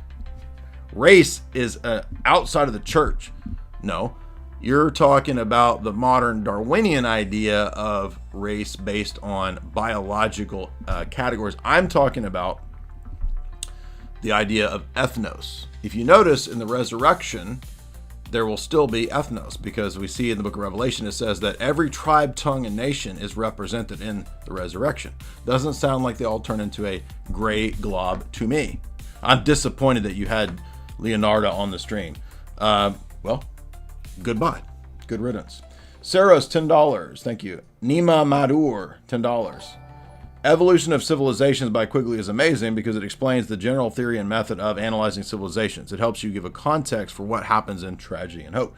Thank you, Nima. I look forward to eventually reading that Quigley text as well. Ichthus Nika, $10. I am reconsidering Orthodoxy. I'm Greek. Mary as the Ark of the Covenant, the early church, and the canonicity and the preservation of the body of Christ, and the liturgy are all very convincing arguments. Glad to hear that. Gainerzilla, $5. Is there any rational explanation of Middle Eastern peoples that created a commotion? Oh, you're talking about, well, again, it's possible, but we don't know. You're talking about the guy making a big stink, the Zen character. Ortho Nectarios, $10. My space is the space is unavailable. You booted me. I didn't boot you. I just said come out and come back in. So if I remove you, that's not me booting you. I'm saying come out, come back in. You have to turn your mic on before you come in. My mic was on. I was unmuted. It said that when I looked at your profile, you still had a mute. I didn't mute you. I didn't boot you. I'm not afraid of you. I'm not scared of your questions or your debate or whatever. People always assume that like there's some, he doesn't want to talk to me. He's afraid of the information I've got to bring. Dyer knows who I am. He knows I got the goods. He don't want to talk to me. Coward. Dude, I have no idea who you are. Just tell you that right now. Sigismund, 50. Have you read or analyzed Bulgakov? I have. I've read his book on Orthodox Christianity as an introduction, which teaches Apokatastasis. I've read some of the texts that deal with his Sophia stuff, and the Russian Church condemned Bulgakov, and Losky has probably the best critique of Bulgakov. Actually, it comes up in the Icon book, Volume 2, because he says some really crazy stuff. All I told you was to come out, come back in. I don't know what you're talking about with this. People invent these conspiracies like, he won't talk to me because he's booted me. No, dude, come back in. Re-raise. Re-raise? Ray, what's up, Ray? So, to be clear, people assume that racism is a sin when racism is a category that Bolsheviks created that is different from ethnophiletism, which is an idolatry putting your people group, your tribe, your race. Race can also mean a broader group of ethnos, right? So Caucasians who have lighter skin, you could say that's a broader group of ethnos. I don't even have to appeal to the haplogroups of Darwinian or Darwinian theorists in their biology. But regardless, there still might be groups of people that are Caucasoids that share certain characteristics. And so in that sense, they even might be correct about a broader connection of, quote, race on that line of thinking. Now, the same people who say this stuff don't say that about black people. They will not say there's no such thing as a black race. But they'll say there's no such thing as Caucasoid. No, wait a minute. Which one is it? So you got to check yourself before you wreck yourself. So I'm being very precise and very clear in my terms. You seem like an activist who wants to trap me and feel, oh, got him, he's racist. He's a racist. Okay, show me where specifically racism is a sin. I'm not asking for a cleric who's an Americanist person who says that they're pious and not racist. I'm asking specifically for where you prove to me that, quote, racism is a sin. And that's not ethnophiletism, which is a sin. So you define and explain your position to me, you hypocrites. And by the way, why did God create all these different tribes and ethnos? Is he a racist? I mean, he created people as these different tribes and people groups. Have you thought about your logic? When you look at the deified saints and their icons, are they all gray, genderless, raceless blobs? Or is Moses the black a black person? Why is he called Moses the black? Are you a racist? Are you saying that there's not black people and that Moses the black isn't black? That's what you're saying. So you're the racist. But you said racism is bad, so make sense of that for me. This is like the Roman Catholic guy that called in earlier. Just made absolutely no sense. Says I'm a Jewish subversive because I'm debating theology. This is why you have to put faith in Yaqub. Exactly. If we all understood that Yaqub is our creator, end of debate. Now we all come together.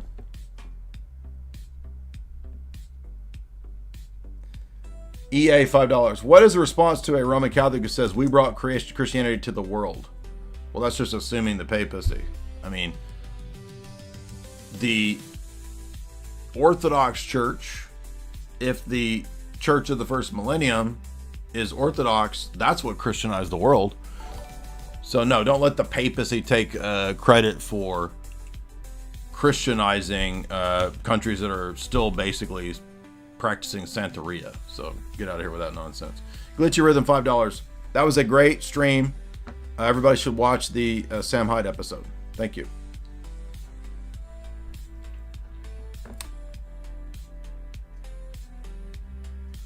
Bebop became a member. Jack Wonders, $5.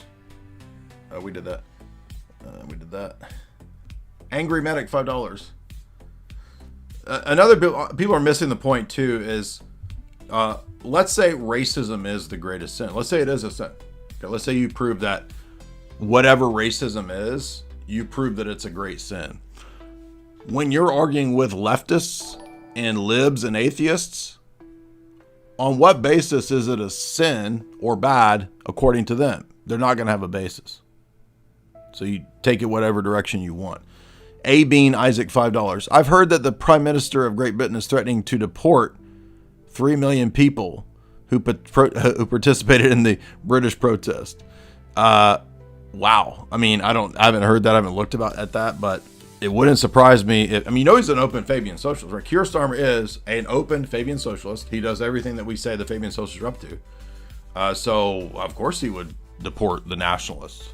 Fabian socialism is at war for over 100 years in Britain against British nationalism. And yes, I'm aware of the problems of post-revolutionary nationalist ideology. I know all about it. No, you see that according to the civic religion person and the lib, racism and cis oppression are the great sins. And it's nothing to do with God. In fact, they actually believe in a weird kind of personal guilt original sin. That they believe that racism is the original sin and that all descendants of European peoples are guilty for that, and that thus reparations equals revenge and you're justified in anything. Remember the BLM person said all black people are justified and have a natural right to violence. That's what they said. But we're the bad people, the racists, right? The white people are the racists, but you have a right to violence against white people. That's what they said. That's what that BLM person said the other day on the BLM account on Twitter. But you're here telling me that I'm the racist person. Okay, sure. Yeah, I mean, I don't really care anymore. Like, it's time for people to just stop caring what other people say. People are so cowardly and pussy about, like, who cares what some freak says or what some crusty boomer thinks about your view? Like, why are you trying to make yourself look good or trying to be reasonable with people that you're never going to reason with?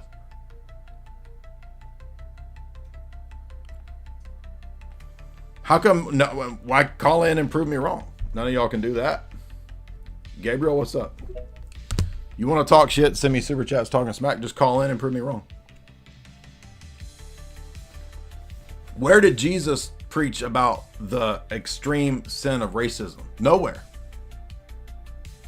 In fact, Jesus talks about certain people groups being filthy. Oh, I guess he's racist. What does he say about the woman who came up to him at the dinner table? She says that even the children's food is sometimes given to the dogs. Well, I guess he's racist. Go ahead, what's up?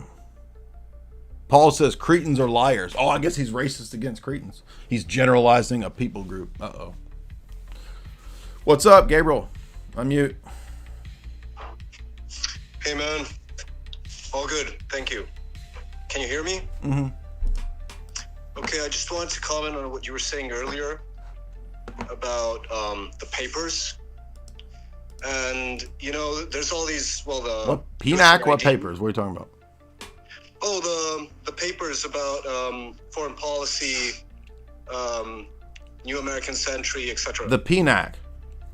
Yeah, the PNAC. Thank you.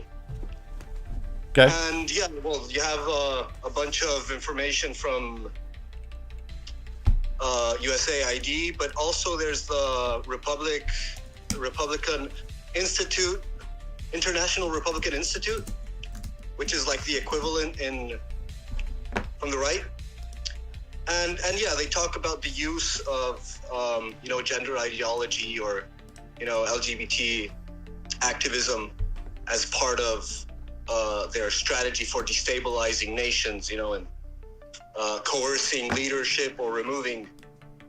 And yeah, I was thinking that how unlikely is it that they use that on the U.S. soil? Like what I've been seeing from South America, looking at the States, is that basically they experiment on their own population, what is later going to be their soft power influence or destabilization influence on the rest of the world. So about the issue of the shooter, it's not unlikely for me for there to be like some compatibilism between what would be like Secret Service plan and also the same phenomena of these, destabilized young kids being groomed and manipulated through Discord servers and so on and so forth. Sure. So it's not like those two are separate things. They can easily, because that's basically what they do throughout the world. Right. Yeah, absolutely. Yeah. Sorry. No, I'm just saying that's absolutely very plausible and absolutely how it works and how it's a technology that they use and they study and they export it and then rinse and repeat. Absolutely. Joe, what's up? By the way, look at Paul. St. Paul, the racist Paul. He said the Cretans are a bunch of liars, beasts, gluttons. Uh-oh. He's dehumanizing. Look at the mean speak. Look at St. Paul being mean, calling people beasts and big old fat gluttons. I mean, Paul's basically saying this whole people group is a bunch of fat, lazy liars. Oh, he's so mean. Oh, I'm going to pray against St. Paul because Paul is so mean. He's like Jay Dyer. Oh, look at me praying and crying on the internet. Oh. What's up, man?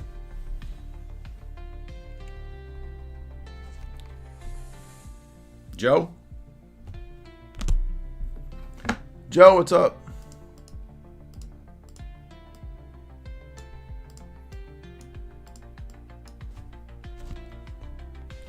If you come to speak, you have to have your mic turned on. I don't know why you guys can't figure that out.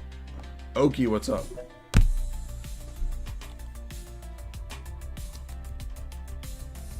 Keaton, $20. Do you think there's a potential Masonic involvement in all this because it was 33 hours? Not really. That's just... I mean, there is numerology and symbolism, but people just go crazy with this, and I don't think it leads anywhere. Did you know El Pitoforos endorsed Nicholas Leos's book, and he's a 33rd degree Freemason? I did know that he's a Mason. I did not know Pitoforos endorsed it, but that's not surprising. Jack wonders,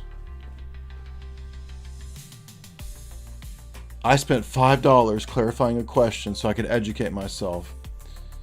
And that is extremely gay of you for making...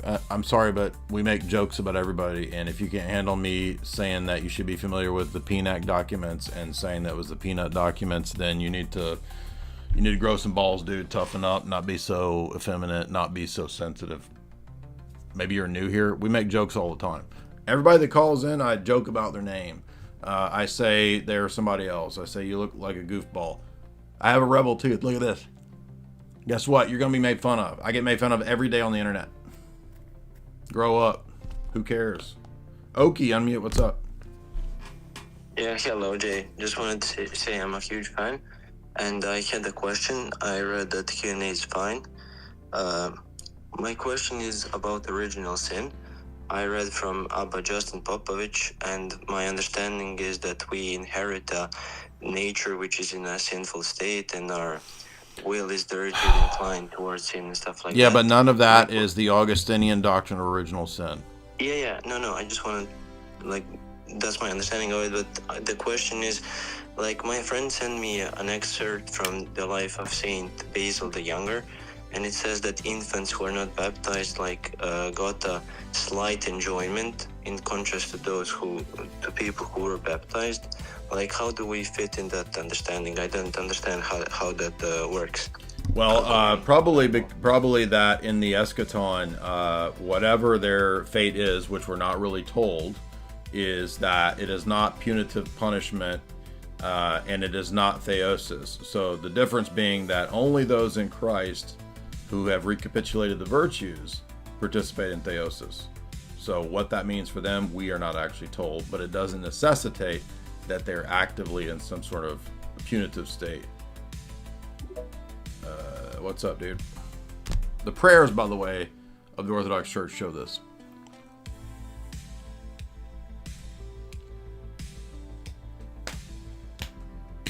What's up, man? I'm you. Man, people are just super effeminate and sensitive, dude. Look at how Paul talks. Paul has no qualms saying, this group of people are a bunch of fat, lazy liars. And think how many people on the internet would virtue signal about how more pious than Paul they are. You're just a bunch of pussies, dude. You got to grow up, man. You're not gonna make it, especially as crazy as things are getting, if people saying these things is what gets you have a mental breakdown. You're just not, I'm sorry, you got to toughen up, man. You got to be able to withstand more than this. If you're this mentally weak. And how weird is it anyway that, what do you even get out of putting on the internet how much you pray and how pious you are? I don't even understand that. Most of these people are anonymous. So what are you even getting out of it? I don't even understand the psychology of it. RS, seems like Jesus prays for some people not to fall in regarding Luke 22, even though he desires all to be saved. Well, he says, I pray for you that your faith not fail, but notice that St. Peter still made mistakes, right? Paul had to rebuke Peter. So it's prayer for grace, for perseverance. That doesn't mean the Calvinist doctrine of unconditional election and absolute, impossibility of falling away. I don't know what's your problem, Pliskin? Unmute.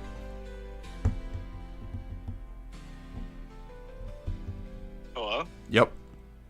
What's up? You tell me.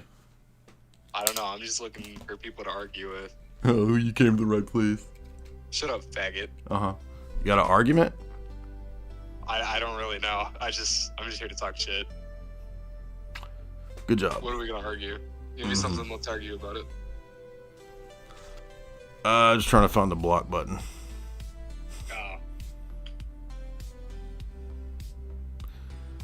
Not doing FAQs, so if you're a Orthodox inquirer, don't come ask me all your FAQ questions. Doc Holiday, what's up? Thank you very much, Jay. I hope you are well. I've got one question for you and for Father Ananias, if you could elaborate for me. First and foremost, I would say in relation to the assassination of Charlie Kirk, may the Lord and Saviour Jesus Christ forgive him his sins and grant him eternal life in his kingdom.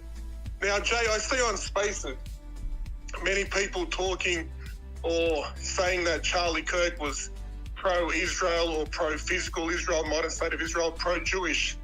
Is it the correct position from the Orthodox perspective that we are completely opposed to Talmudic rabbinic Judaism?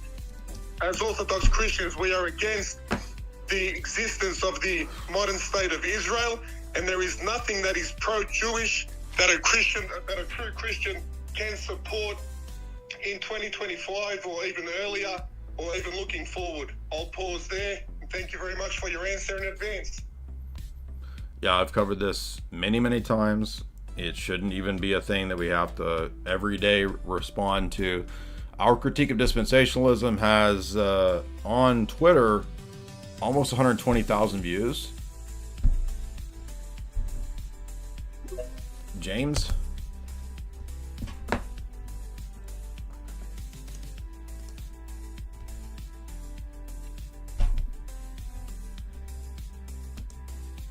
James? Yo. Okay. Yep. I was just gonna ask. I've seen a lot of Muslims enjoy of the assassination, and I have seen like Daniel Kikachu and others in his orbit, if you will, and I haven't seen really anyone condemn them publicly. I condemn Daniel Hikikachu. How's that? Well, I'm not saying you specifically. I'm just saying like Catholics and the people who have. Well, I mean, probably a lot. Look, Roman Catholics don't know anything about Islam. They don't debate Islam. They're probably not even following Daniel Hikikachu. So. Yeah, I just want to get your thoughts on it. I mean, they're goobers and goblins, and I've said it ever since I've debated them. So. Him. Again, Islam is Talmudic. Does that help you out?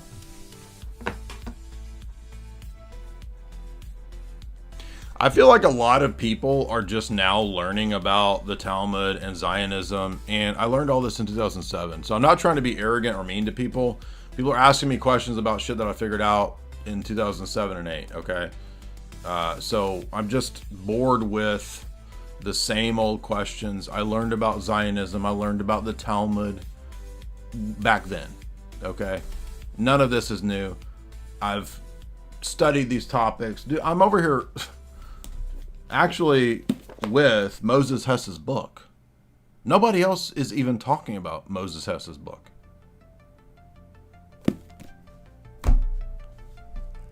What's up?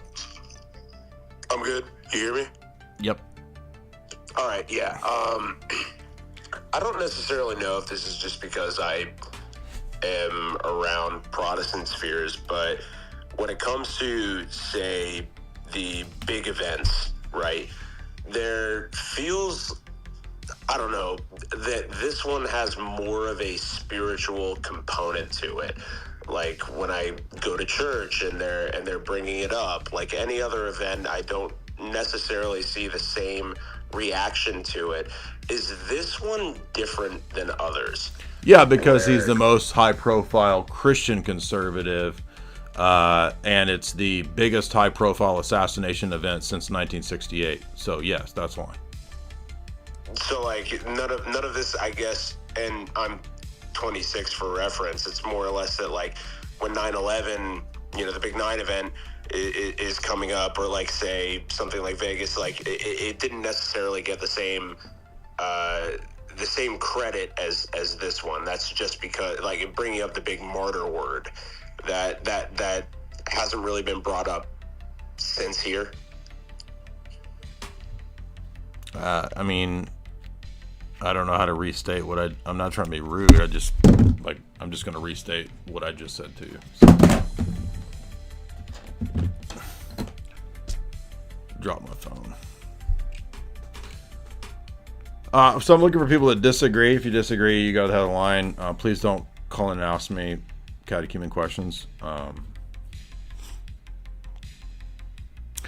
No, I'm not castigating you for not knowing about the Talmud when you were 1 year old in 2006. What I'm saying is people always call in and ask me the questions as if they're just now learning these things. And I'm tired of people acting like I've never talked about these things. And I'm covering up for everybody. It's just so stupid, man. I'm tired of it.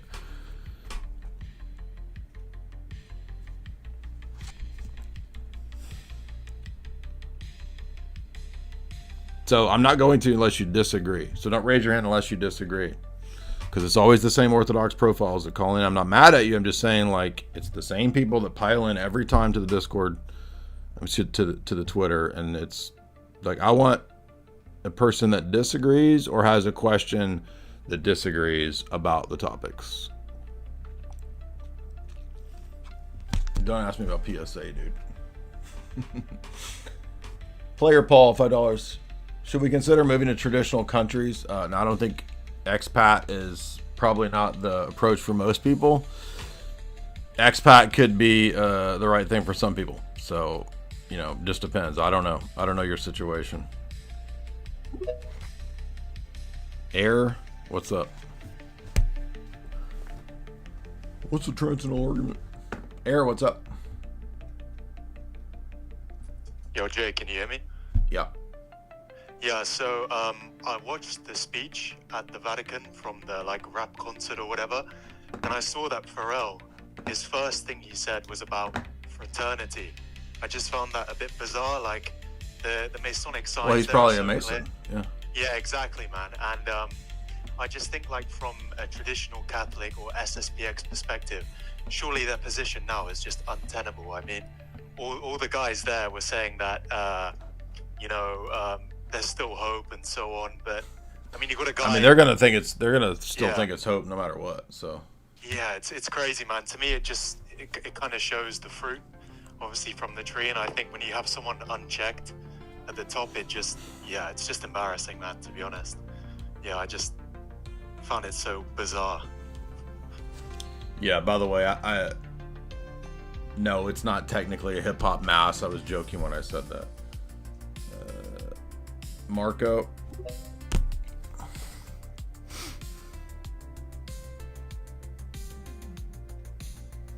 Go watch all the old videos where there's 1,000 videos on tag and 1,000 clips on tag. There's a million debates with old atheists. Just go watch all those, man. Why have to repeat the same stuff? Infinity, man. I'm gonna go crazy repeating infinity the same things. What's up? I'm Marco.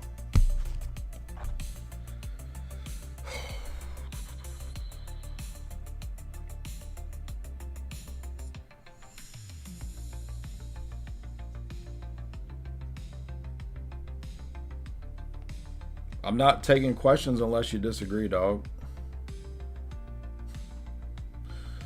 And y'all have already been up here. So what's up? George, what's up?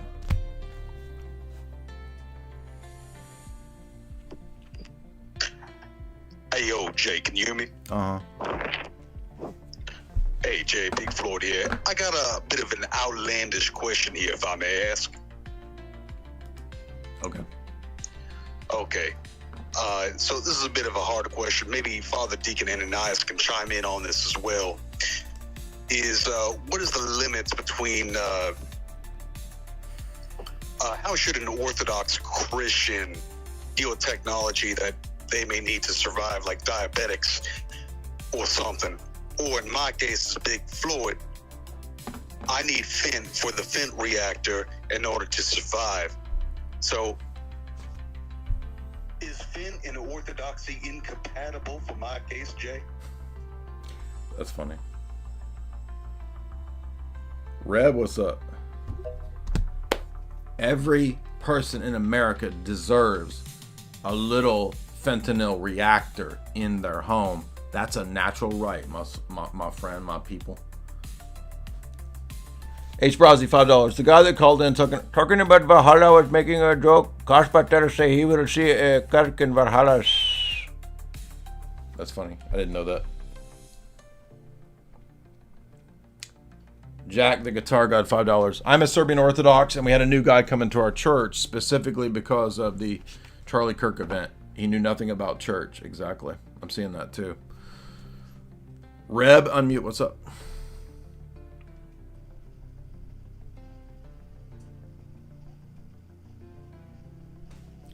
Reb, unmute and talk. You have to have your...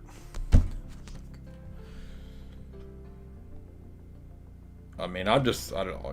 There's not even any point in telling people to turn, like, you can't work it. Don't even forget it, dude. H. Brozzi, $5. I used to deliver to a bakery on Mondays. The owner is a millennial. She's got CNN or MSNBC on all the time. I don't think some small lady will put poison in your cookie, but she's indoctrinated. No. I'm not talking about every person who's a leftist in a bakery or a baguette shop. I'm talking about activist people that oftentimes do these wage jobs. I'm talking about purple-haired baristas. I don't know if... Look, I mean, I'm not famous and high-profile like that, but like Lord Voldemort. If I was Lord Voldemort going in to get a coffee, let me get a double latte. Let me get a double latte. I would not accept a double latte from some purple-haired people eater barista. That's what I'm saying. And even Alex says, beware eating at the same place. That's what I'm saying. Reb, you want to try again?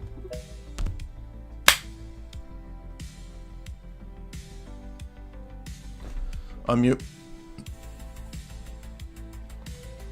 Hello, can you hear me? Uh-huh. Okay, so sorry about that. It was on the Bluetooth and it doesn't let me use the mic. So my question is, so I am Orthodox, but I have a lot of like Protestant family members and friends, and also a lot of my family converted to Islam. What? Weirdly enough. Yeah, I know, American people, not like Danish or my grandma, for instance. It's interesting. But I have this where a lot of them, and I know from like the Muslim side, where they're like, oh, well, you know, the Bible is edited, and you can go through the Quran and show that like the Quran itself affirms the Bible. And this kind of works with them, but like, weirdly enough, I have a lot of like my Protestant family, when you go through the scriptures, they'll just say, oh, they added that. And I've tried to like point out that like, how can you even, like, is this, would you even say this is worth discussing with them if once they start saying like, yeah, because it's like, no, you're not gonna debate. You're not gonna debate your family members into Christianity, especially if you're a younger dude. Don't even waste your time. Nick, what's up? Only way to win over family members is to demonstrate this has changed you over many years and display it in your life. That's the only way to convert a family member. Trust me. Don't ever try to argue with your family member. What's up? Can you hear me? Uh-huh. Okay, so I was a Protestant, now I'm Orthodox, and I had a question. Okay. About the Charlie Kirk. So, okay. In the Orthodox Church, are only Orthodox Christians recognized as martyrs, since the Church teaches that... Yeah, in the liturgical calendar, as a memory eternal Christian martyr, Charlie Kirk cannot be included.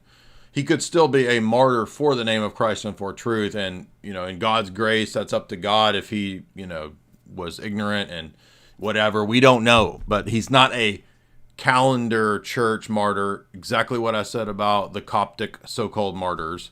And the same principle why Nasrallah is not a martyr. Okay,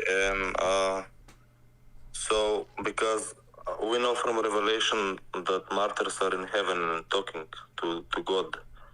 So can we like ask for prayers? Yes, there's prayers in the Orthodox prayer book for the death of non-Orthodox. We commend them to God. So yes, absolutely. Mars Monkey, what's up, dog? Yo, I'm still laughing at the guy who said that his Midwestern grandma converted to Islam. Yo, you crazy. Well, man, I mean, look, dude, we drove across the country and we saw mosques at Indian reservations. And if you read Max Blumenthal's book, which I read and we lectured through recently, he admits that the Saudis have put billions of dollars the last 20 years into pushing Islamic centers, Islamic education, and building mosques all across America. Yeah, that's crazy. I don't mean to laugh, but you know, God bless that guy. Prayers to him.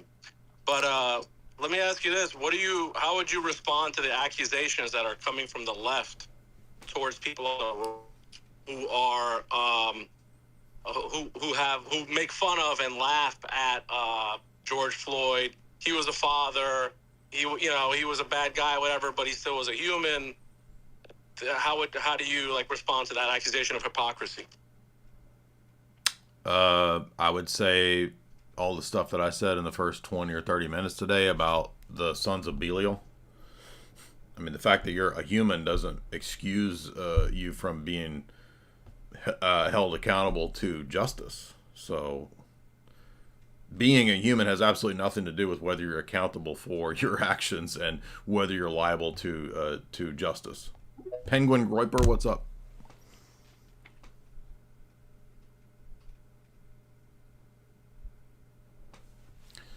You gotta unmute, Penguin.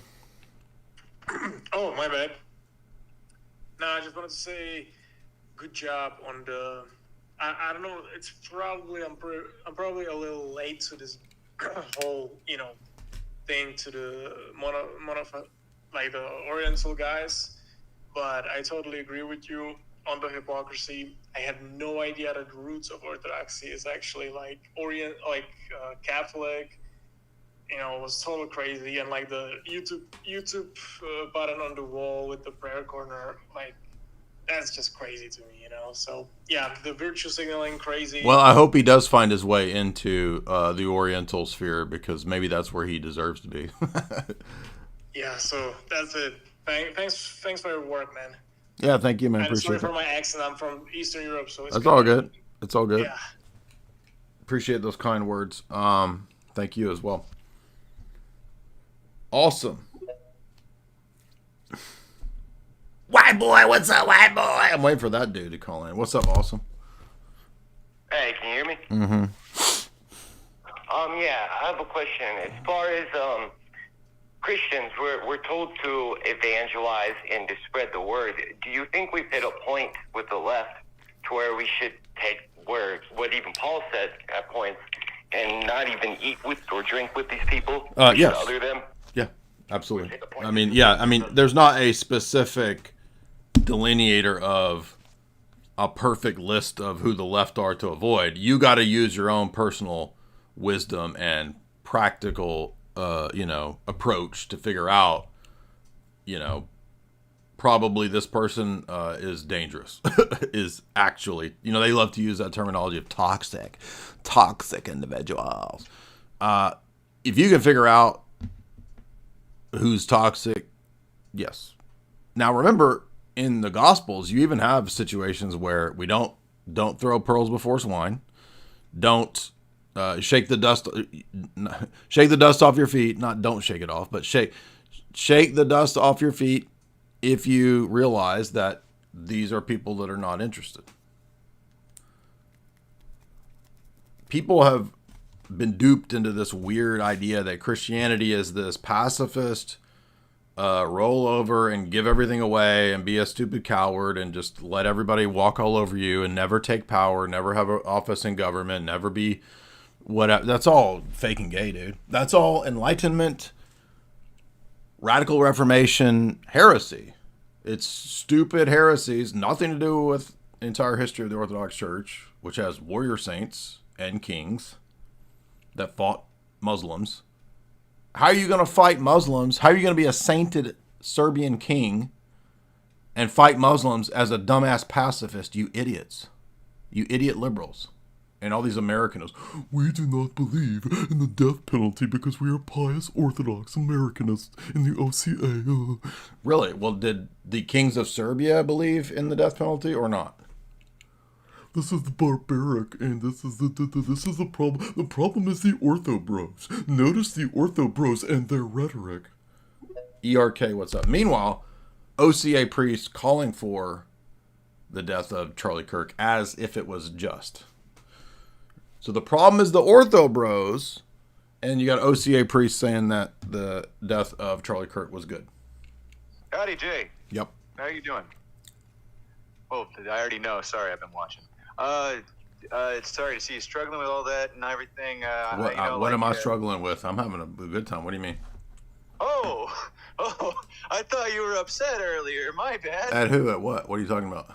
Well, all the stupid questions and everything. I do it every day. It doesn't make me upset. Oh, okay. My bad. I didn't want to. No. I would. Yeah. So I've had a lot of schism in my family and everything over the Charlie Kirk issue. Mostly whether or not the guy was a TRNAANZ shooter and whatnot. And even to the point of somebody kicking me out of their house and going don't come back, blah blah blah blah blah, all of that stuff, and not not shouting or anything, but them shouting at me and whatnot, and should I even try to reach out? What if this is the boiling point? That things really start to spill over. What's our next steps if civility really isn't possible? Do we just disavow, or do we try to move against them in some kind of way? Move against your family members? What are you even talking about? Well, not move against. Sounds like a Fed post. You go to war against your family. I mean, what does that even mean?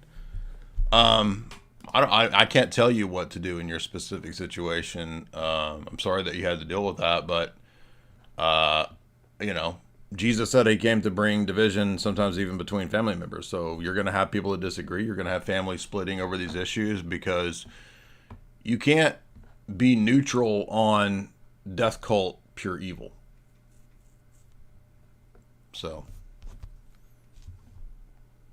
you notice he immediately left, right? So he asked me a question about moving against your family. What do you go to war against your family members? The question didn't even make sense. Yes, it's time to rise up, go to war against our family. We're going to have a internecine family war. And you notice he was like, seems like you were getting mad.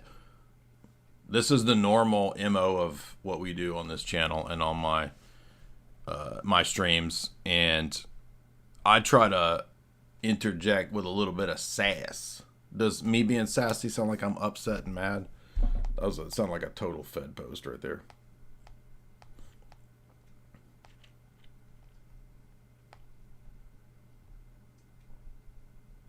And no followers, new account, immediate block.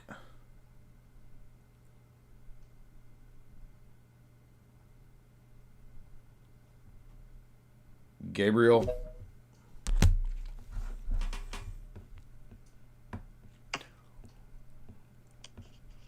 Hey man, can you hear me? Uh-huh.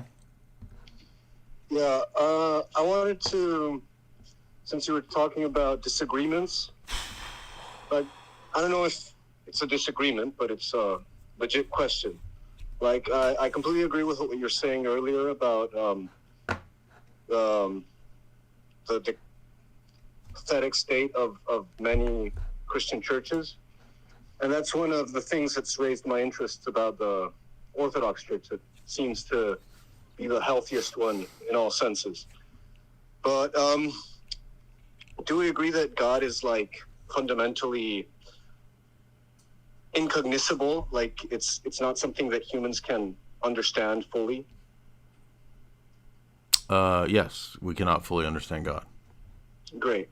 So can we agree that there's like degrees of understanding of proximity to God? Sure.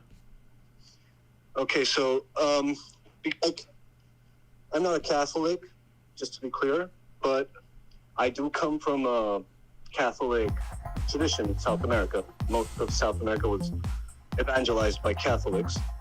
And so I do believe that they did like the Lord's work in the sense of, evangelizing the natives that were pretty savage and destructive. And they did a lot of beneficial things for them. And so, and I see the state in which it is in right now, and I think it's ridiculous for papists to be defending the infallibility of the Pope. Yeah, we're not under the era of Isabella of Spain anymore, dude. I already said today, Spanish colonialism did a lot of good. I was defending Spain and Spanish colonies on the 4th hour today to millions of people. So yes. Oh, great! I didn't catch that part. I'm sorry, but yeah. So my question is, can we establish by the fruits of a particular church, even though they might be heretical in some sense or another, that they have a certain proximity to the truth, to God? Yeah, I mean, Jesus says the parable of the Good Samaritan. Samaritans were schismatics. Yeah, and there's also the seeds that fall on different sides of the road, the parable of the sower. And so, yeah, I think that maybe there's some level of unity that can be attained through recognizing these, not being ecumenicists and, Yeah, I think that you can find commonality in culture war, opposing abortion, all those kinds of things. You can have Catholic friends and evangelical friends that you are on the same team with. Where you can't is to violate the canons by engaging in liturgical rites in common. That's where there's a dividing line. Oh, that's a great different, because sometimes it seems like it's an all-out war between the different Christian denominations. And though I do think that some Christian denominations should be outright, burned at the stake for heresy in a euphemistic sense, but I think that there's some argument to be made about whatever level of alliance that can be made, and to the. I'm sorry, I thought you were done, and I hit remove when you were going to say more. I wasn't trying to get rid of you. I apologize. Dan Vicious, $5. They want us to tone down rhetoric. Otherwise, they have to keep loving us like their Old Testament pagan sacrifices.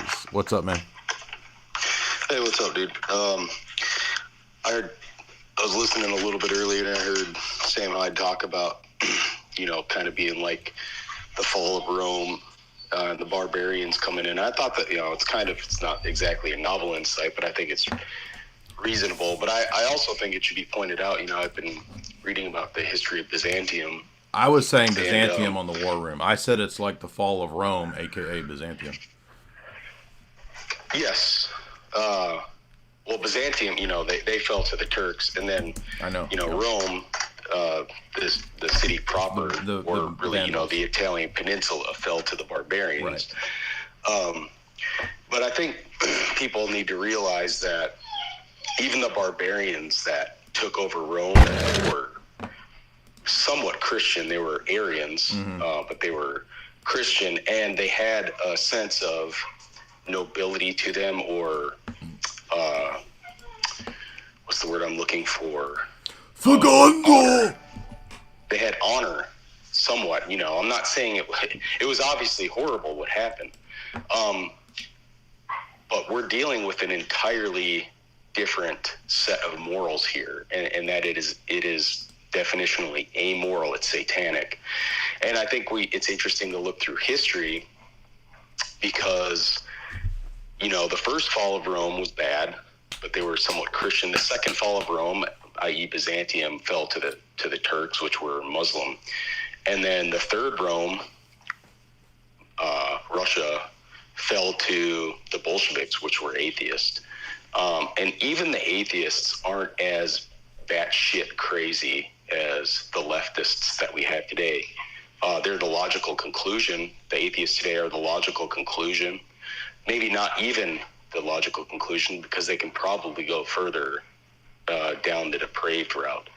But I just want to say that, if you kind of look at it from that perspective, history and the fall of empires has progressively gotten worse and worse to the people that they are falling to. And I just thought that was that's an interesting point. Yeah, as we get towards the collapse of more recent powers, it's really loud. I'm gonna remove you because that's super loud. But the powers that caused the collapse seem to be more and more orc-like and Mordor-like.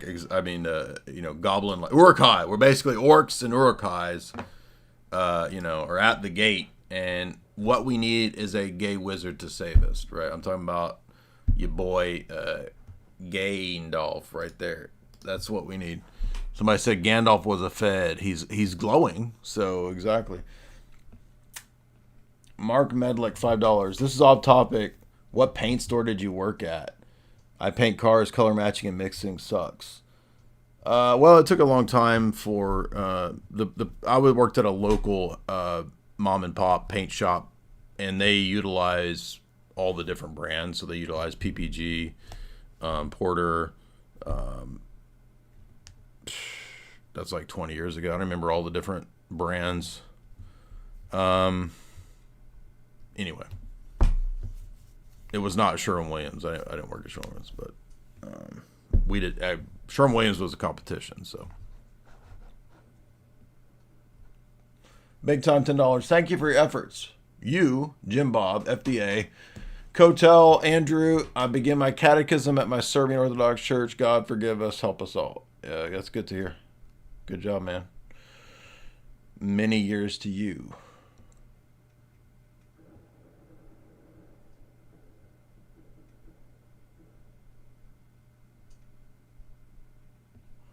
Glitchy Rhythm, $5. What an awkward display of protest. That guy that called in said, you're gay, but I don't know what to argue about. Really good one, dude. You should be embarrassed for helping yourself to call in for that loss. Hyping yourself to call in for that loss. Yeah, it's like what are... if you're a 20-year-old and you're wasting your... what are you doing with your time? You're going to look back and be like, why am I wasting my time? I waited... sat there to call in and call that guy gay, and I didn't have anything to argue with, which I'm not hurt. I'm going to make it. It's just that you're going to wish that you'd better spent your time when you get older. Wayward Frequency, $2. H. Browsy sounds like the guy that says, surprise, mother effer. I don't even know who that is. Eddie Lifts became a member and says, some of these callers are not using their reason. People, use your brain. Eddie Lifts again. How should we respond? I've been doing streams explaining how to respond. Become Orthodox. Get your land. Get out of blue cities. Learn to have weapons in self-defense. Bitcoin. I've been telling you what to do for... Look, people that agreed with me since 2017, you got a 40x to 50x portfolio. Did anybody else help you with your portfolio, or are they just trying to hype you up with a bunch of retarded stuff?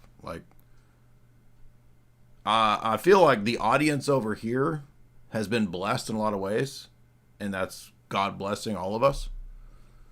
And you would think that, having this pretty much positive type of message for over 10 years, you would think that, it's just people still want to be a bunch of retards. So it's time to part ways with the tards, right? It's like it's Moses with a staff splitting the Red Sea and sifting the fast boys and the slow boys.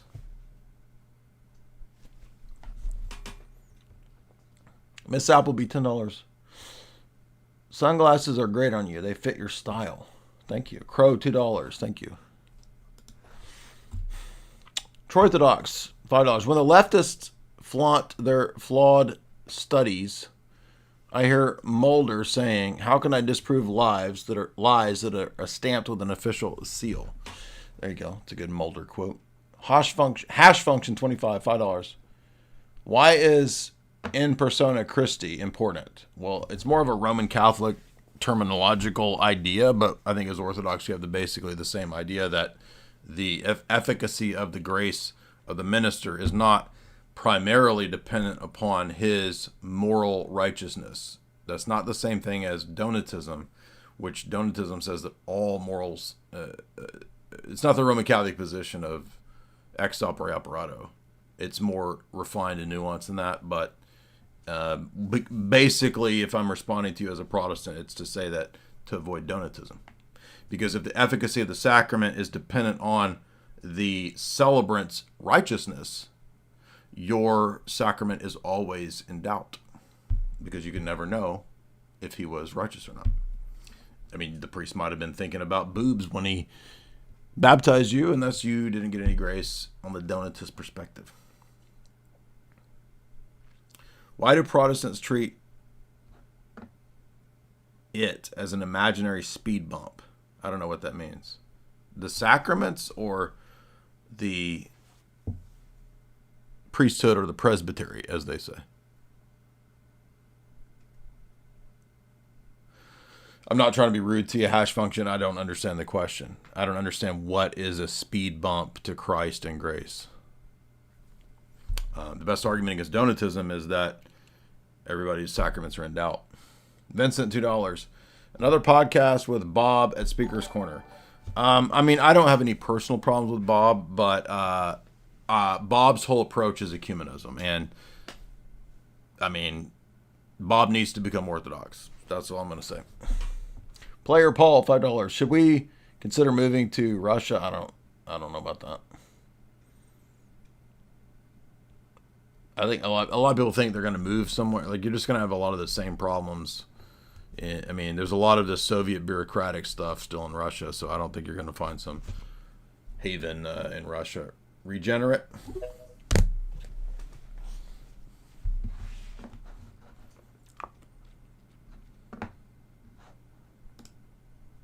Regenerate, you want to unmute? Bob's your uncle. Hey, sorry about that, Jay. Hey, quick question. I mean, I've grown up as a Protestant my whole life. Don't hold that against me. Like many people that I've heard speaking with you, you've helped, lead me in the right direction. The closest church, I live in Northern California near Sacramento. The closest Orthodox church is a Greek Orthodox church. I just wanted to check, because I know that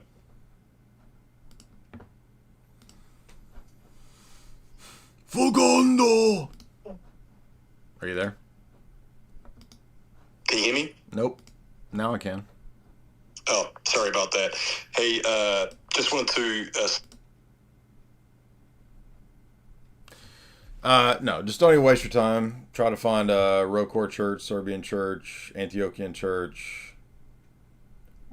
Josh.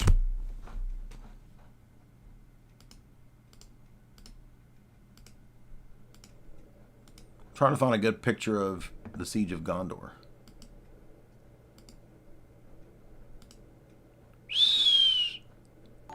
For Gondor. Are you there? Unmute. What's up, dude?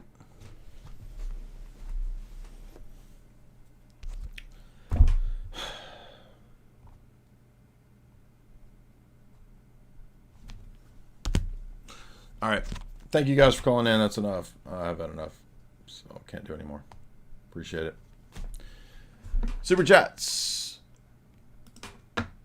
Theocracy, enjoy your $2. I feel like the place. Wait.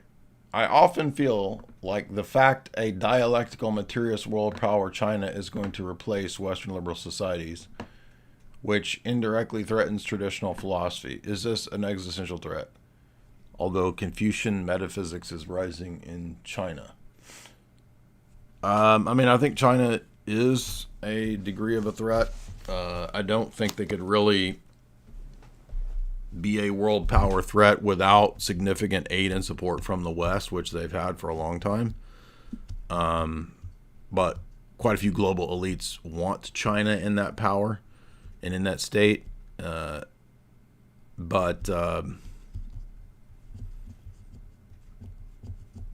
it's a good question. I'm not actually sure.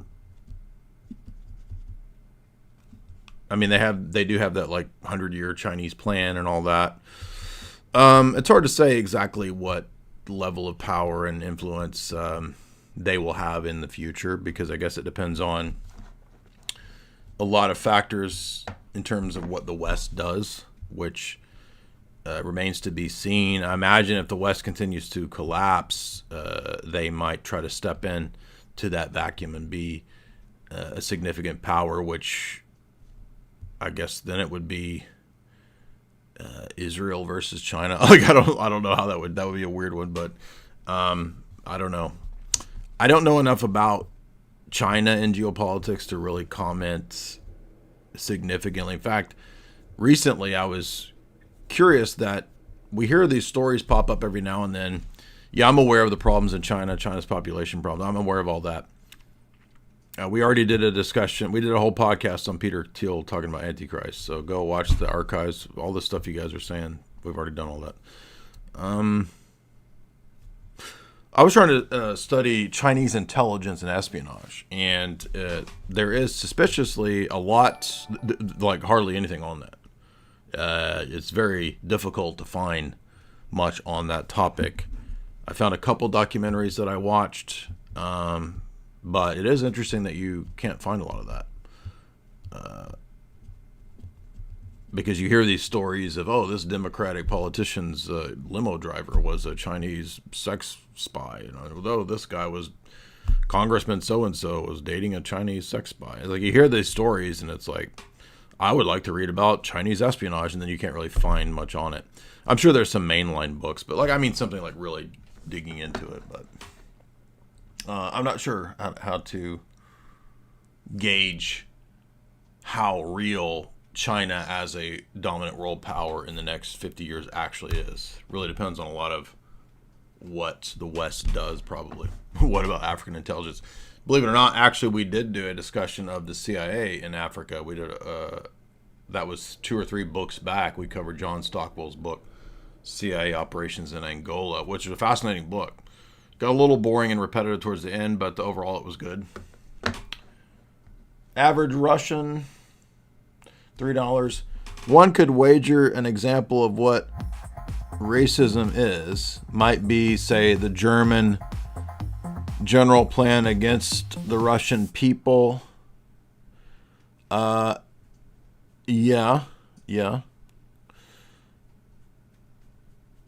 I'm trying to think of how it would differ from the sin of ethnophilatism, though. Because everybody's been browbeat about how, I mean, quote, racism is basically, according to the left, anything that they don't like. You see what I'm saying? So it's so broad as to encompass anything. So we need to be precise, because the specific sin of the idolatry of ethnophilatism is what Orthodoxy is calling a problem. But to recognize different ethnos, I mean, most people are going to say that's what racism is. I mean, that's just completely retarded. Like, you're totally ignorant. Like, you're brainwashed if to even recognize people groups as racism, when the same people that say that are usually black supremacists and pro-black. I remember one time hearing a story about at a church, they were going after people that they saw as racist. And the same church had a black Bible study, blacks only Black History Bible study. So race doesn't exist. If you believe it does, you're racist. And the black race should have black Bible study. I mean, it just doesn't make any sense. Glitchy Rhythm, $5. No, we did that one. H. Browsy, $5. I agree with your position. I was just saying that most normies and normie-looking people, like the lady working at the bakery, are just indoctrinated. Yeah, exactly. Yeah, they're not going to be the one, poisoning your soy latte. You're already drinking the poison when you drink your soy latte.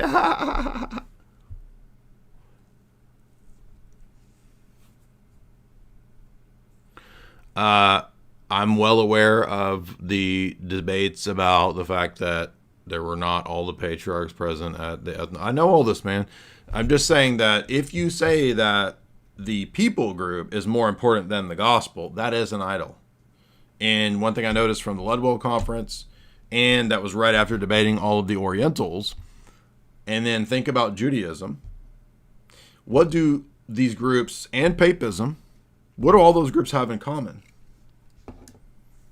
Every one of these groups, and I would argue even Islam too, because remember, Islam was originally, early stages of the Quran, this is the revelation for the Arab peoples.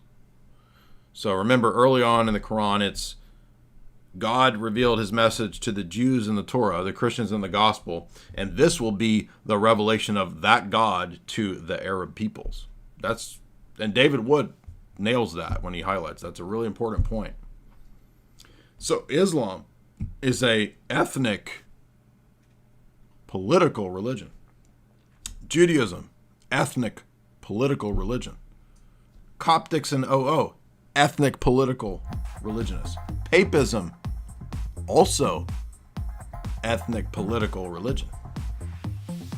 Now, is it the case that some Orthodox also can fall into that? Absolutely. And that's precisely what I'm saying. My point is this, which was Father Turbo's overall point at the Ludwell conference, which was that everybody who moves Christ out of the top tier of the order of importance, when Orthodox Christian theology, first and foremost, is removed, typically the very next thing that steps in is the ethnic socio-political. That's the next logical thing that takes over. So that then becomes an idol. You see, that's all I'm saying. When I say that, it doesn't mean to all you slow, low IQ people that I'm saying that your ethnicity doesn't matter, or that you shouldn't care about your ethnicity, or that you should just throw it all out and we're all supposed to be monoglobs. I didn't say any of that. Don't assume what you think I'm saying. I'm simply saying that you can have the theological as the first and foremost, the most important, and these other things as important to you, but can't be number one. That's why you have no other gods before me. The collective can be a god. The race can be a god. The ethnic can be a god. What I'm saying is very logical and practical in how the church operated for thousands of years. Like, it's not even that, shouldn't be even that weird or hard to understand. Thus, no European people group should be shamed. Spain shouldn't be shamed for setting up colonies. The places they went were awful degenerate. They were, remember Apocalypto. If you're whatever his face was, and you see the Spanish coming, thank God I'm about to be killed by this horrible human sacrifice empire. That's good to be stopping that stuff. And the goblins who hate the Christian civilization of East and West of the last 2,000 years, they want to bring back the human sacrifice demon goblin stuff. And that's why they look like goblins. The purple-haired people eaters are telling you what they are. They're orcs and Urkai and all this stuff. It's not accidental that all the people crying about racism and all, they're the anti-colonialists, because they are people groups now weaponized and indoctrinated to hate the civilizational elements that Christian civilization brings. And if you think that's racism, and then be my guest and head on out. Go away. I don't care. I don't need you here. You don't have to be here. Nobody's making you be here. Go elsewhere. And I mean, after all this, like, who at this point, like, if people are ready to openly assassinate people, it's time to say F you. Like, I don't care what you think anymore. I mean, all of you people have amped up the rhetoric. It's not the right wingers amping up the rhetoric. It's time to part ways with psychos and loons. Have some boundaries. And don't let these people bully you around. Stop being pussies and cowards. Swinters, $2. Is fasting... Just go talk to your priest. Don't ask me questions about fasting. Atheism, $5. What do you think about Appalachia as a place to settle down? I have been there. We drove through there on the way to the last DC event. We drove through there on the way to the Timcast debate. It looks like outside of DC, and you know, it seems country. But I would say you want to be at least several hours away from DC. I would be nowhere, because we were at a place that I thought was still country. And we went to Walmart outside. We were pretty good ways outside of DC. I'd say 40, 50 minutes outside of DC. And I went to a Walmart, and all I saw was Muslims. It was like it's like Walmartistan, dude. I'm like, what is this? Every chick wearing a hijab. So don't be anywhere near DC. I'm talking like if you're looking for Appalachia country, that would probably be a good place to stay. I don't spend a lot of time in East Tennessee. I always get asked about East Tennessee. And for whatever reason, everybody that moves to Tennessee, they want to move to East Tennessee. I don't know why exactly. But, I mean, do you like Dollywood that much? I mean, Gatlinburg is okay, but I've not spent a lot of time in my life in East Tennessee. I'm a West Tennessee dude. And remember, Tennessee is long and skinny. So if you're in West Tennessee, East Tennessee is like 5-6 hours away. So we don't spend a whole lot of time over there. Unless you're a football worshiper and you go worship the Vols. Slowboy Whitebird, $5 or 5 months member. Great show tonight. Thank you. Appreciate that. Shout out to all these longtime Based mods. We love you guys. Byzantium Emperor, $3. I was watching Tim Gordon's stream about Kirk. He brought it up for him. Brought what up? Have you been concerned about your own growth or popularity as if it's dangerous? I don't think we're at anywhere near Kirk levels. I mean, Charlie Kirk was like millions of followers on stage with the Trumps, Donald Trump, Eric Trump, all the Trump family people, every university. I mean, look, I would not be at these lunatic universities without like significant, like I don't have the money for that, obviously. So I wouldn't have but if I was Charlie Kirk, I would have been like, okay, are there drones? Because like these people are crazy. You know what I mean? Maybe he thought there were going to be drone security people, but like Sam Hyde said, it's kind of inexplicable that there wouldn't be drone security at a university. And we all know these university brainwashed kids are complete loons. I mean, they're absolute ideologue psychos that could be turned into, useful dupes very easily.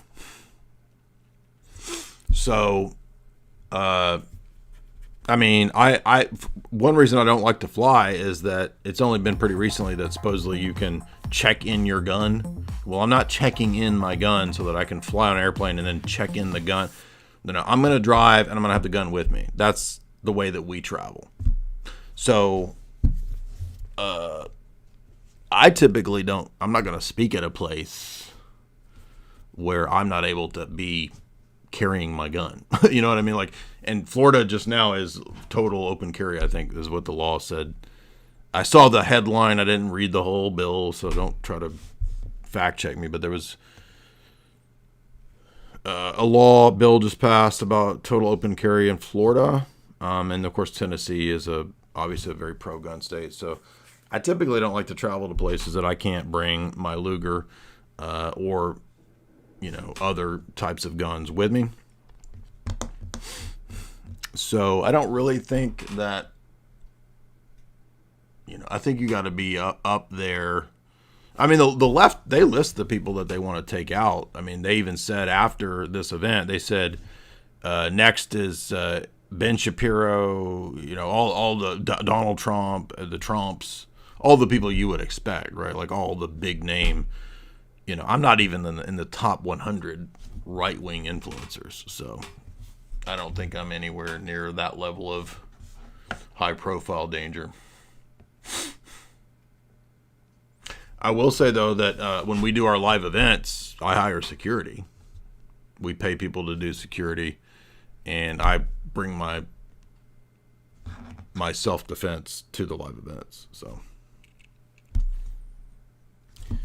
Jacob A, $10.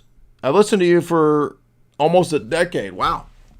So this bro was there all the way back almost in the Tragedy and Hope original lecture days. I realized that age 30, I squandered my noetic faculty throughout my 20s with Coomer gamer druggy adolescence. I questioned everything to a fault, but I should have just pursued the truth like you. It seems I destroyed my God-given faculties. Do you have advice? Well, it's never too late. No, you can begin now to realize that and begin to heal. And most people, all of us, are idiots in our 20s. So don't be hard on yourself. You're the norm. I was an idiot. I partied and drank all the time in my 20s, even though I spent a lot of that time reading. I did both. So I would go to bars and drink a lot, and I would read a lot. I did both. And we would go to each dudes' houses and have parties and drink and all that. I'm talking about my friends, my buddies. When you're in your 20s, everything you go to is everybody drinking and partying. That's what I'm saying. And then people get married, and then people stop partying and drinking. It's sort of natural phase that you go. So I would not be too hard on myself. No, just because you partied in your 20s, you're like everybody else, dude. Don't be, oh, I've ruined myself. No, get over yourself, dude. It's not a big deal. Everybody goes through that. You're doing good if you begin now. $100. I love your stuff, Jay. I have not been to a Paris yet where people have not mentioned or heard of you. Your content helped with me and others' conversions. Keep it up. Well, thank you. Appreciate that. In fact, I met hundreds of people a week ago where this was the case. So, once again, we're definitely having an effect. And I appreciate that. He said he was 30.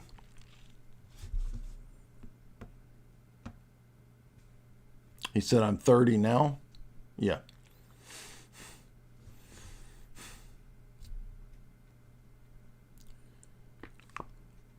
Glitchy Rhythm, $5. Good night. Top 3 favorite online and never miss a stream. Appreciate that. Who are your other favorites? Glitchy Rhythm. Who are your other top 2? Swinters, $2. No, we did that. George Droid, $20. Shit, I need the Fent for the Fent reactor like a diabetic needs insulin. Could my Fent be blessed by a priest for the Fent reactor? I need the Fent for the reactor because I can't breathe. Can I get FDA to bless it? Here's $20. This is not fake. I will bless it. There you go. Groove Monster, $5. Here's another good book. Reshaping International Order. I think I did write that one back. Write that down a while back. But that is good. We always forget about Club of Rome stuff. The International Order. It's going to be fun to go through a physical copy of Changing Images of Man. G-Chan, $5. Read Chinese Spies by Roger Faligot. Okay. There we go. See? You guys are my intel network telling me what is the... I have 2 or 3 books on Chinese espionage. I don't have this one.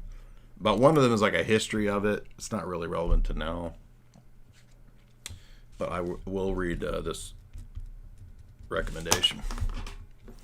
Now, Huel, $3. Jay, do you believe Christian resentment in the Brazilian community comes from teachings more so than the Pale? I'll be honest with you, dude, I don't even know what the Pale settlement is.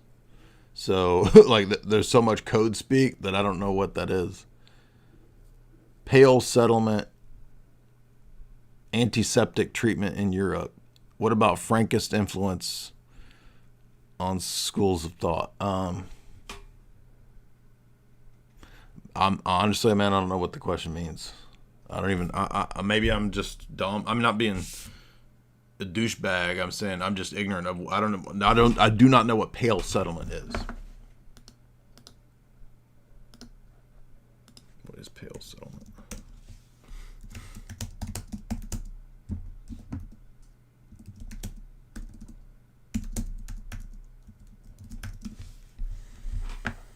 Region of Russia, Western region of the Russian Empire that existed from 1791, which was residency by Jews, Jewish residents. Okay, so let me read the question again. Does Christian resentment come from Talmudic teaching or Pale settlement? I think it comes from just being opposed to Christ. I mean, that's the root of it.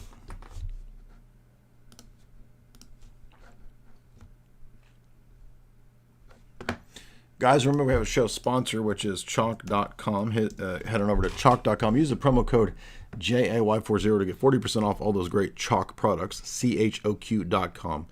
Remember that the Tonkat Elite is the best for boosting testosterone. It's my personal favorite. Tonkat Elite right there. You can also use the promo code JAY44LIFE. That's J44LIFE to get 44% off all those great products at chalk.com. And that will make it coming on the regular so that you don't have to keep putting in your information. It's a subscription service, but you can unsubscribe at any time. It's very easy over at chalk.com, CHOQ.com.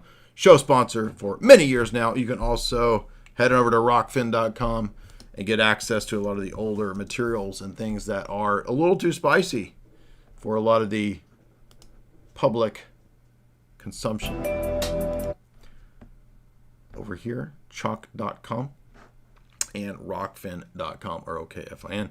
And, of course, at my site, you can subscribe. So, guys, thank you so much. I had a lot of fun tonight, even though I seemed a little sassy. That's part of the fun, being a little sassy and getting a little sassy.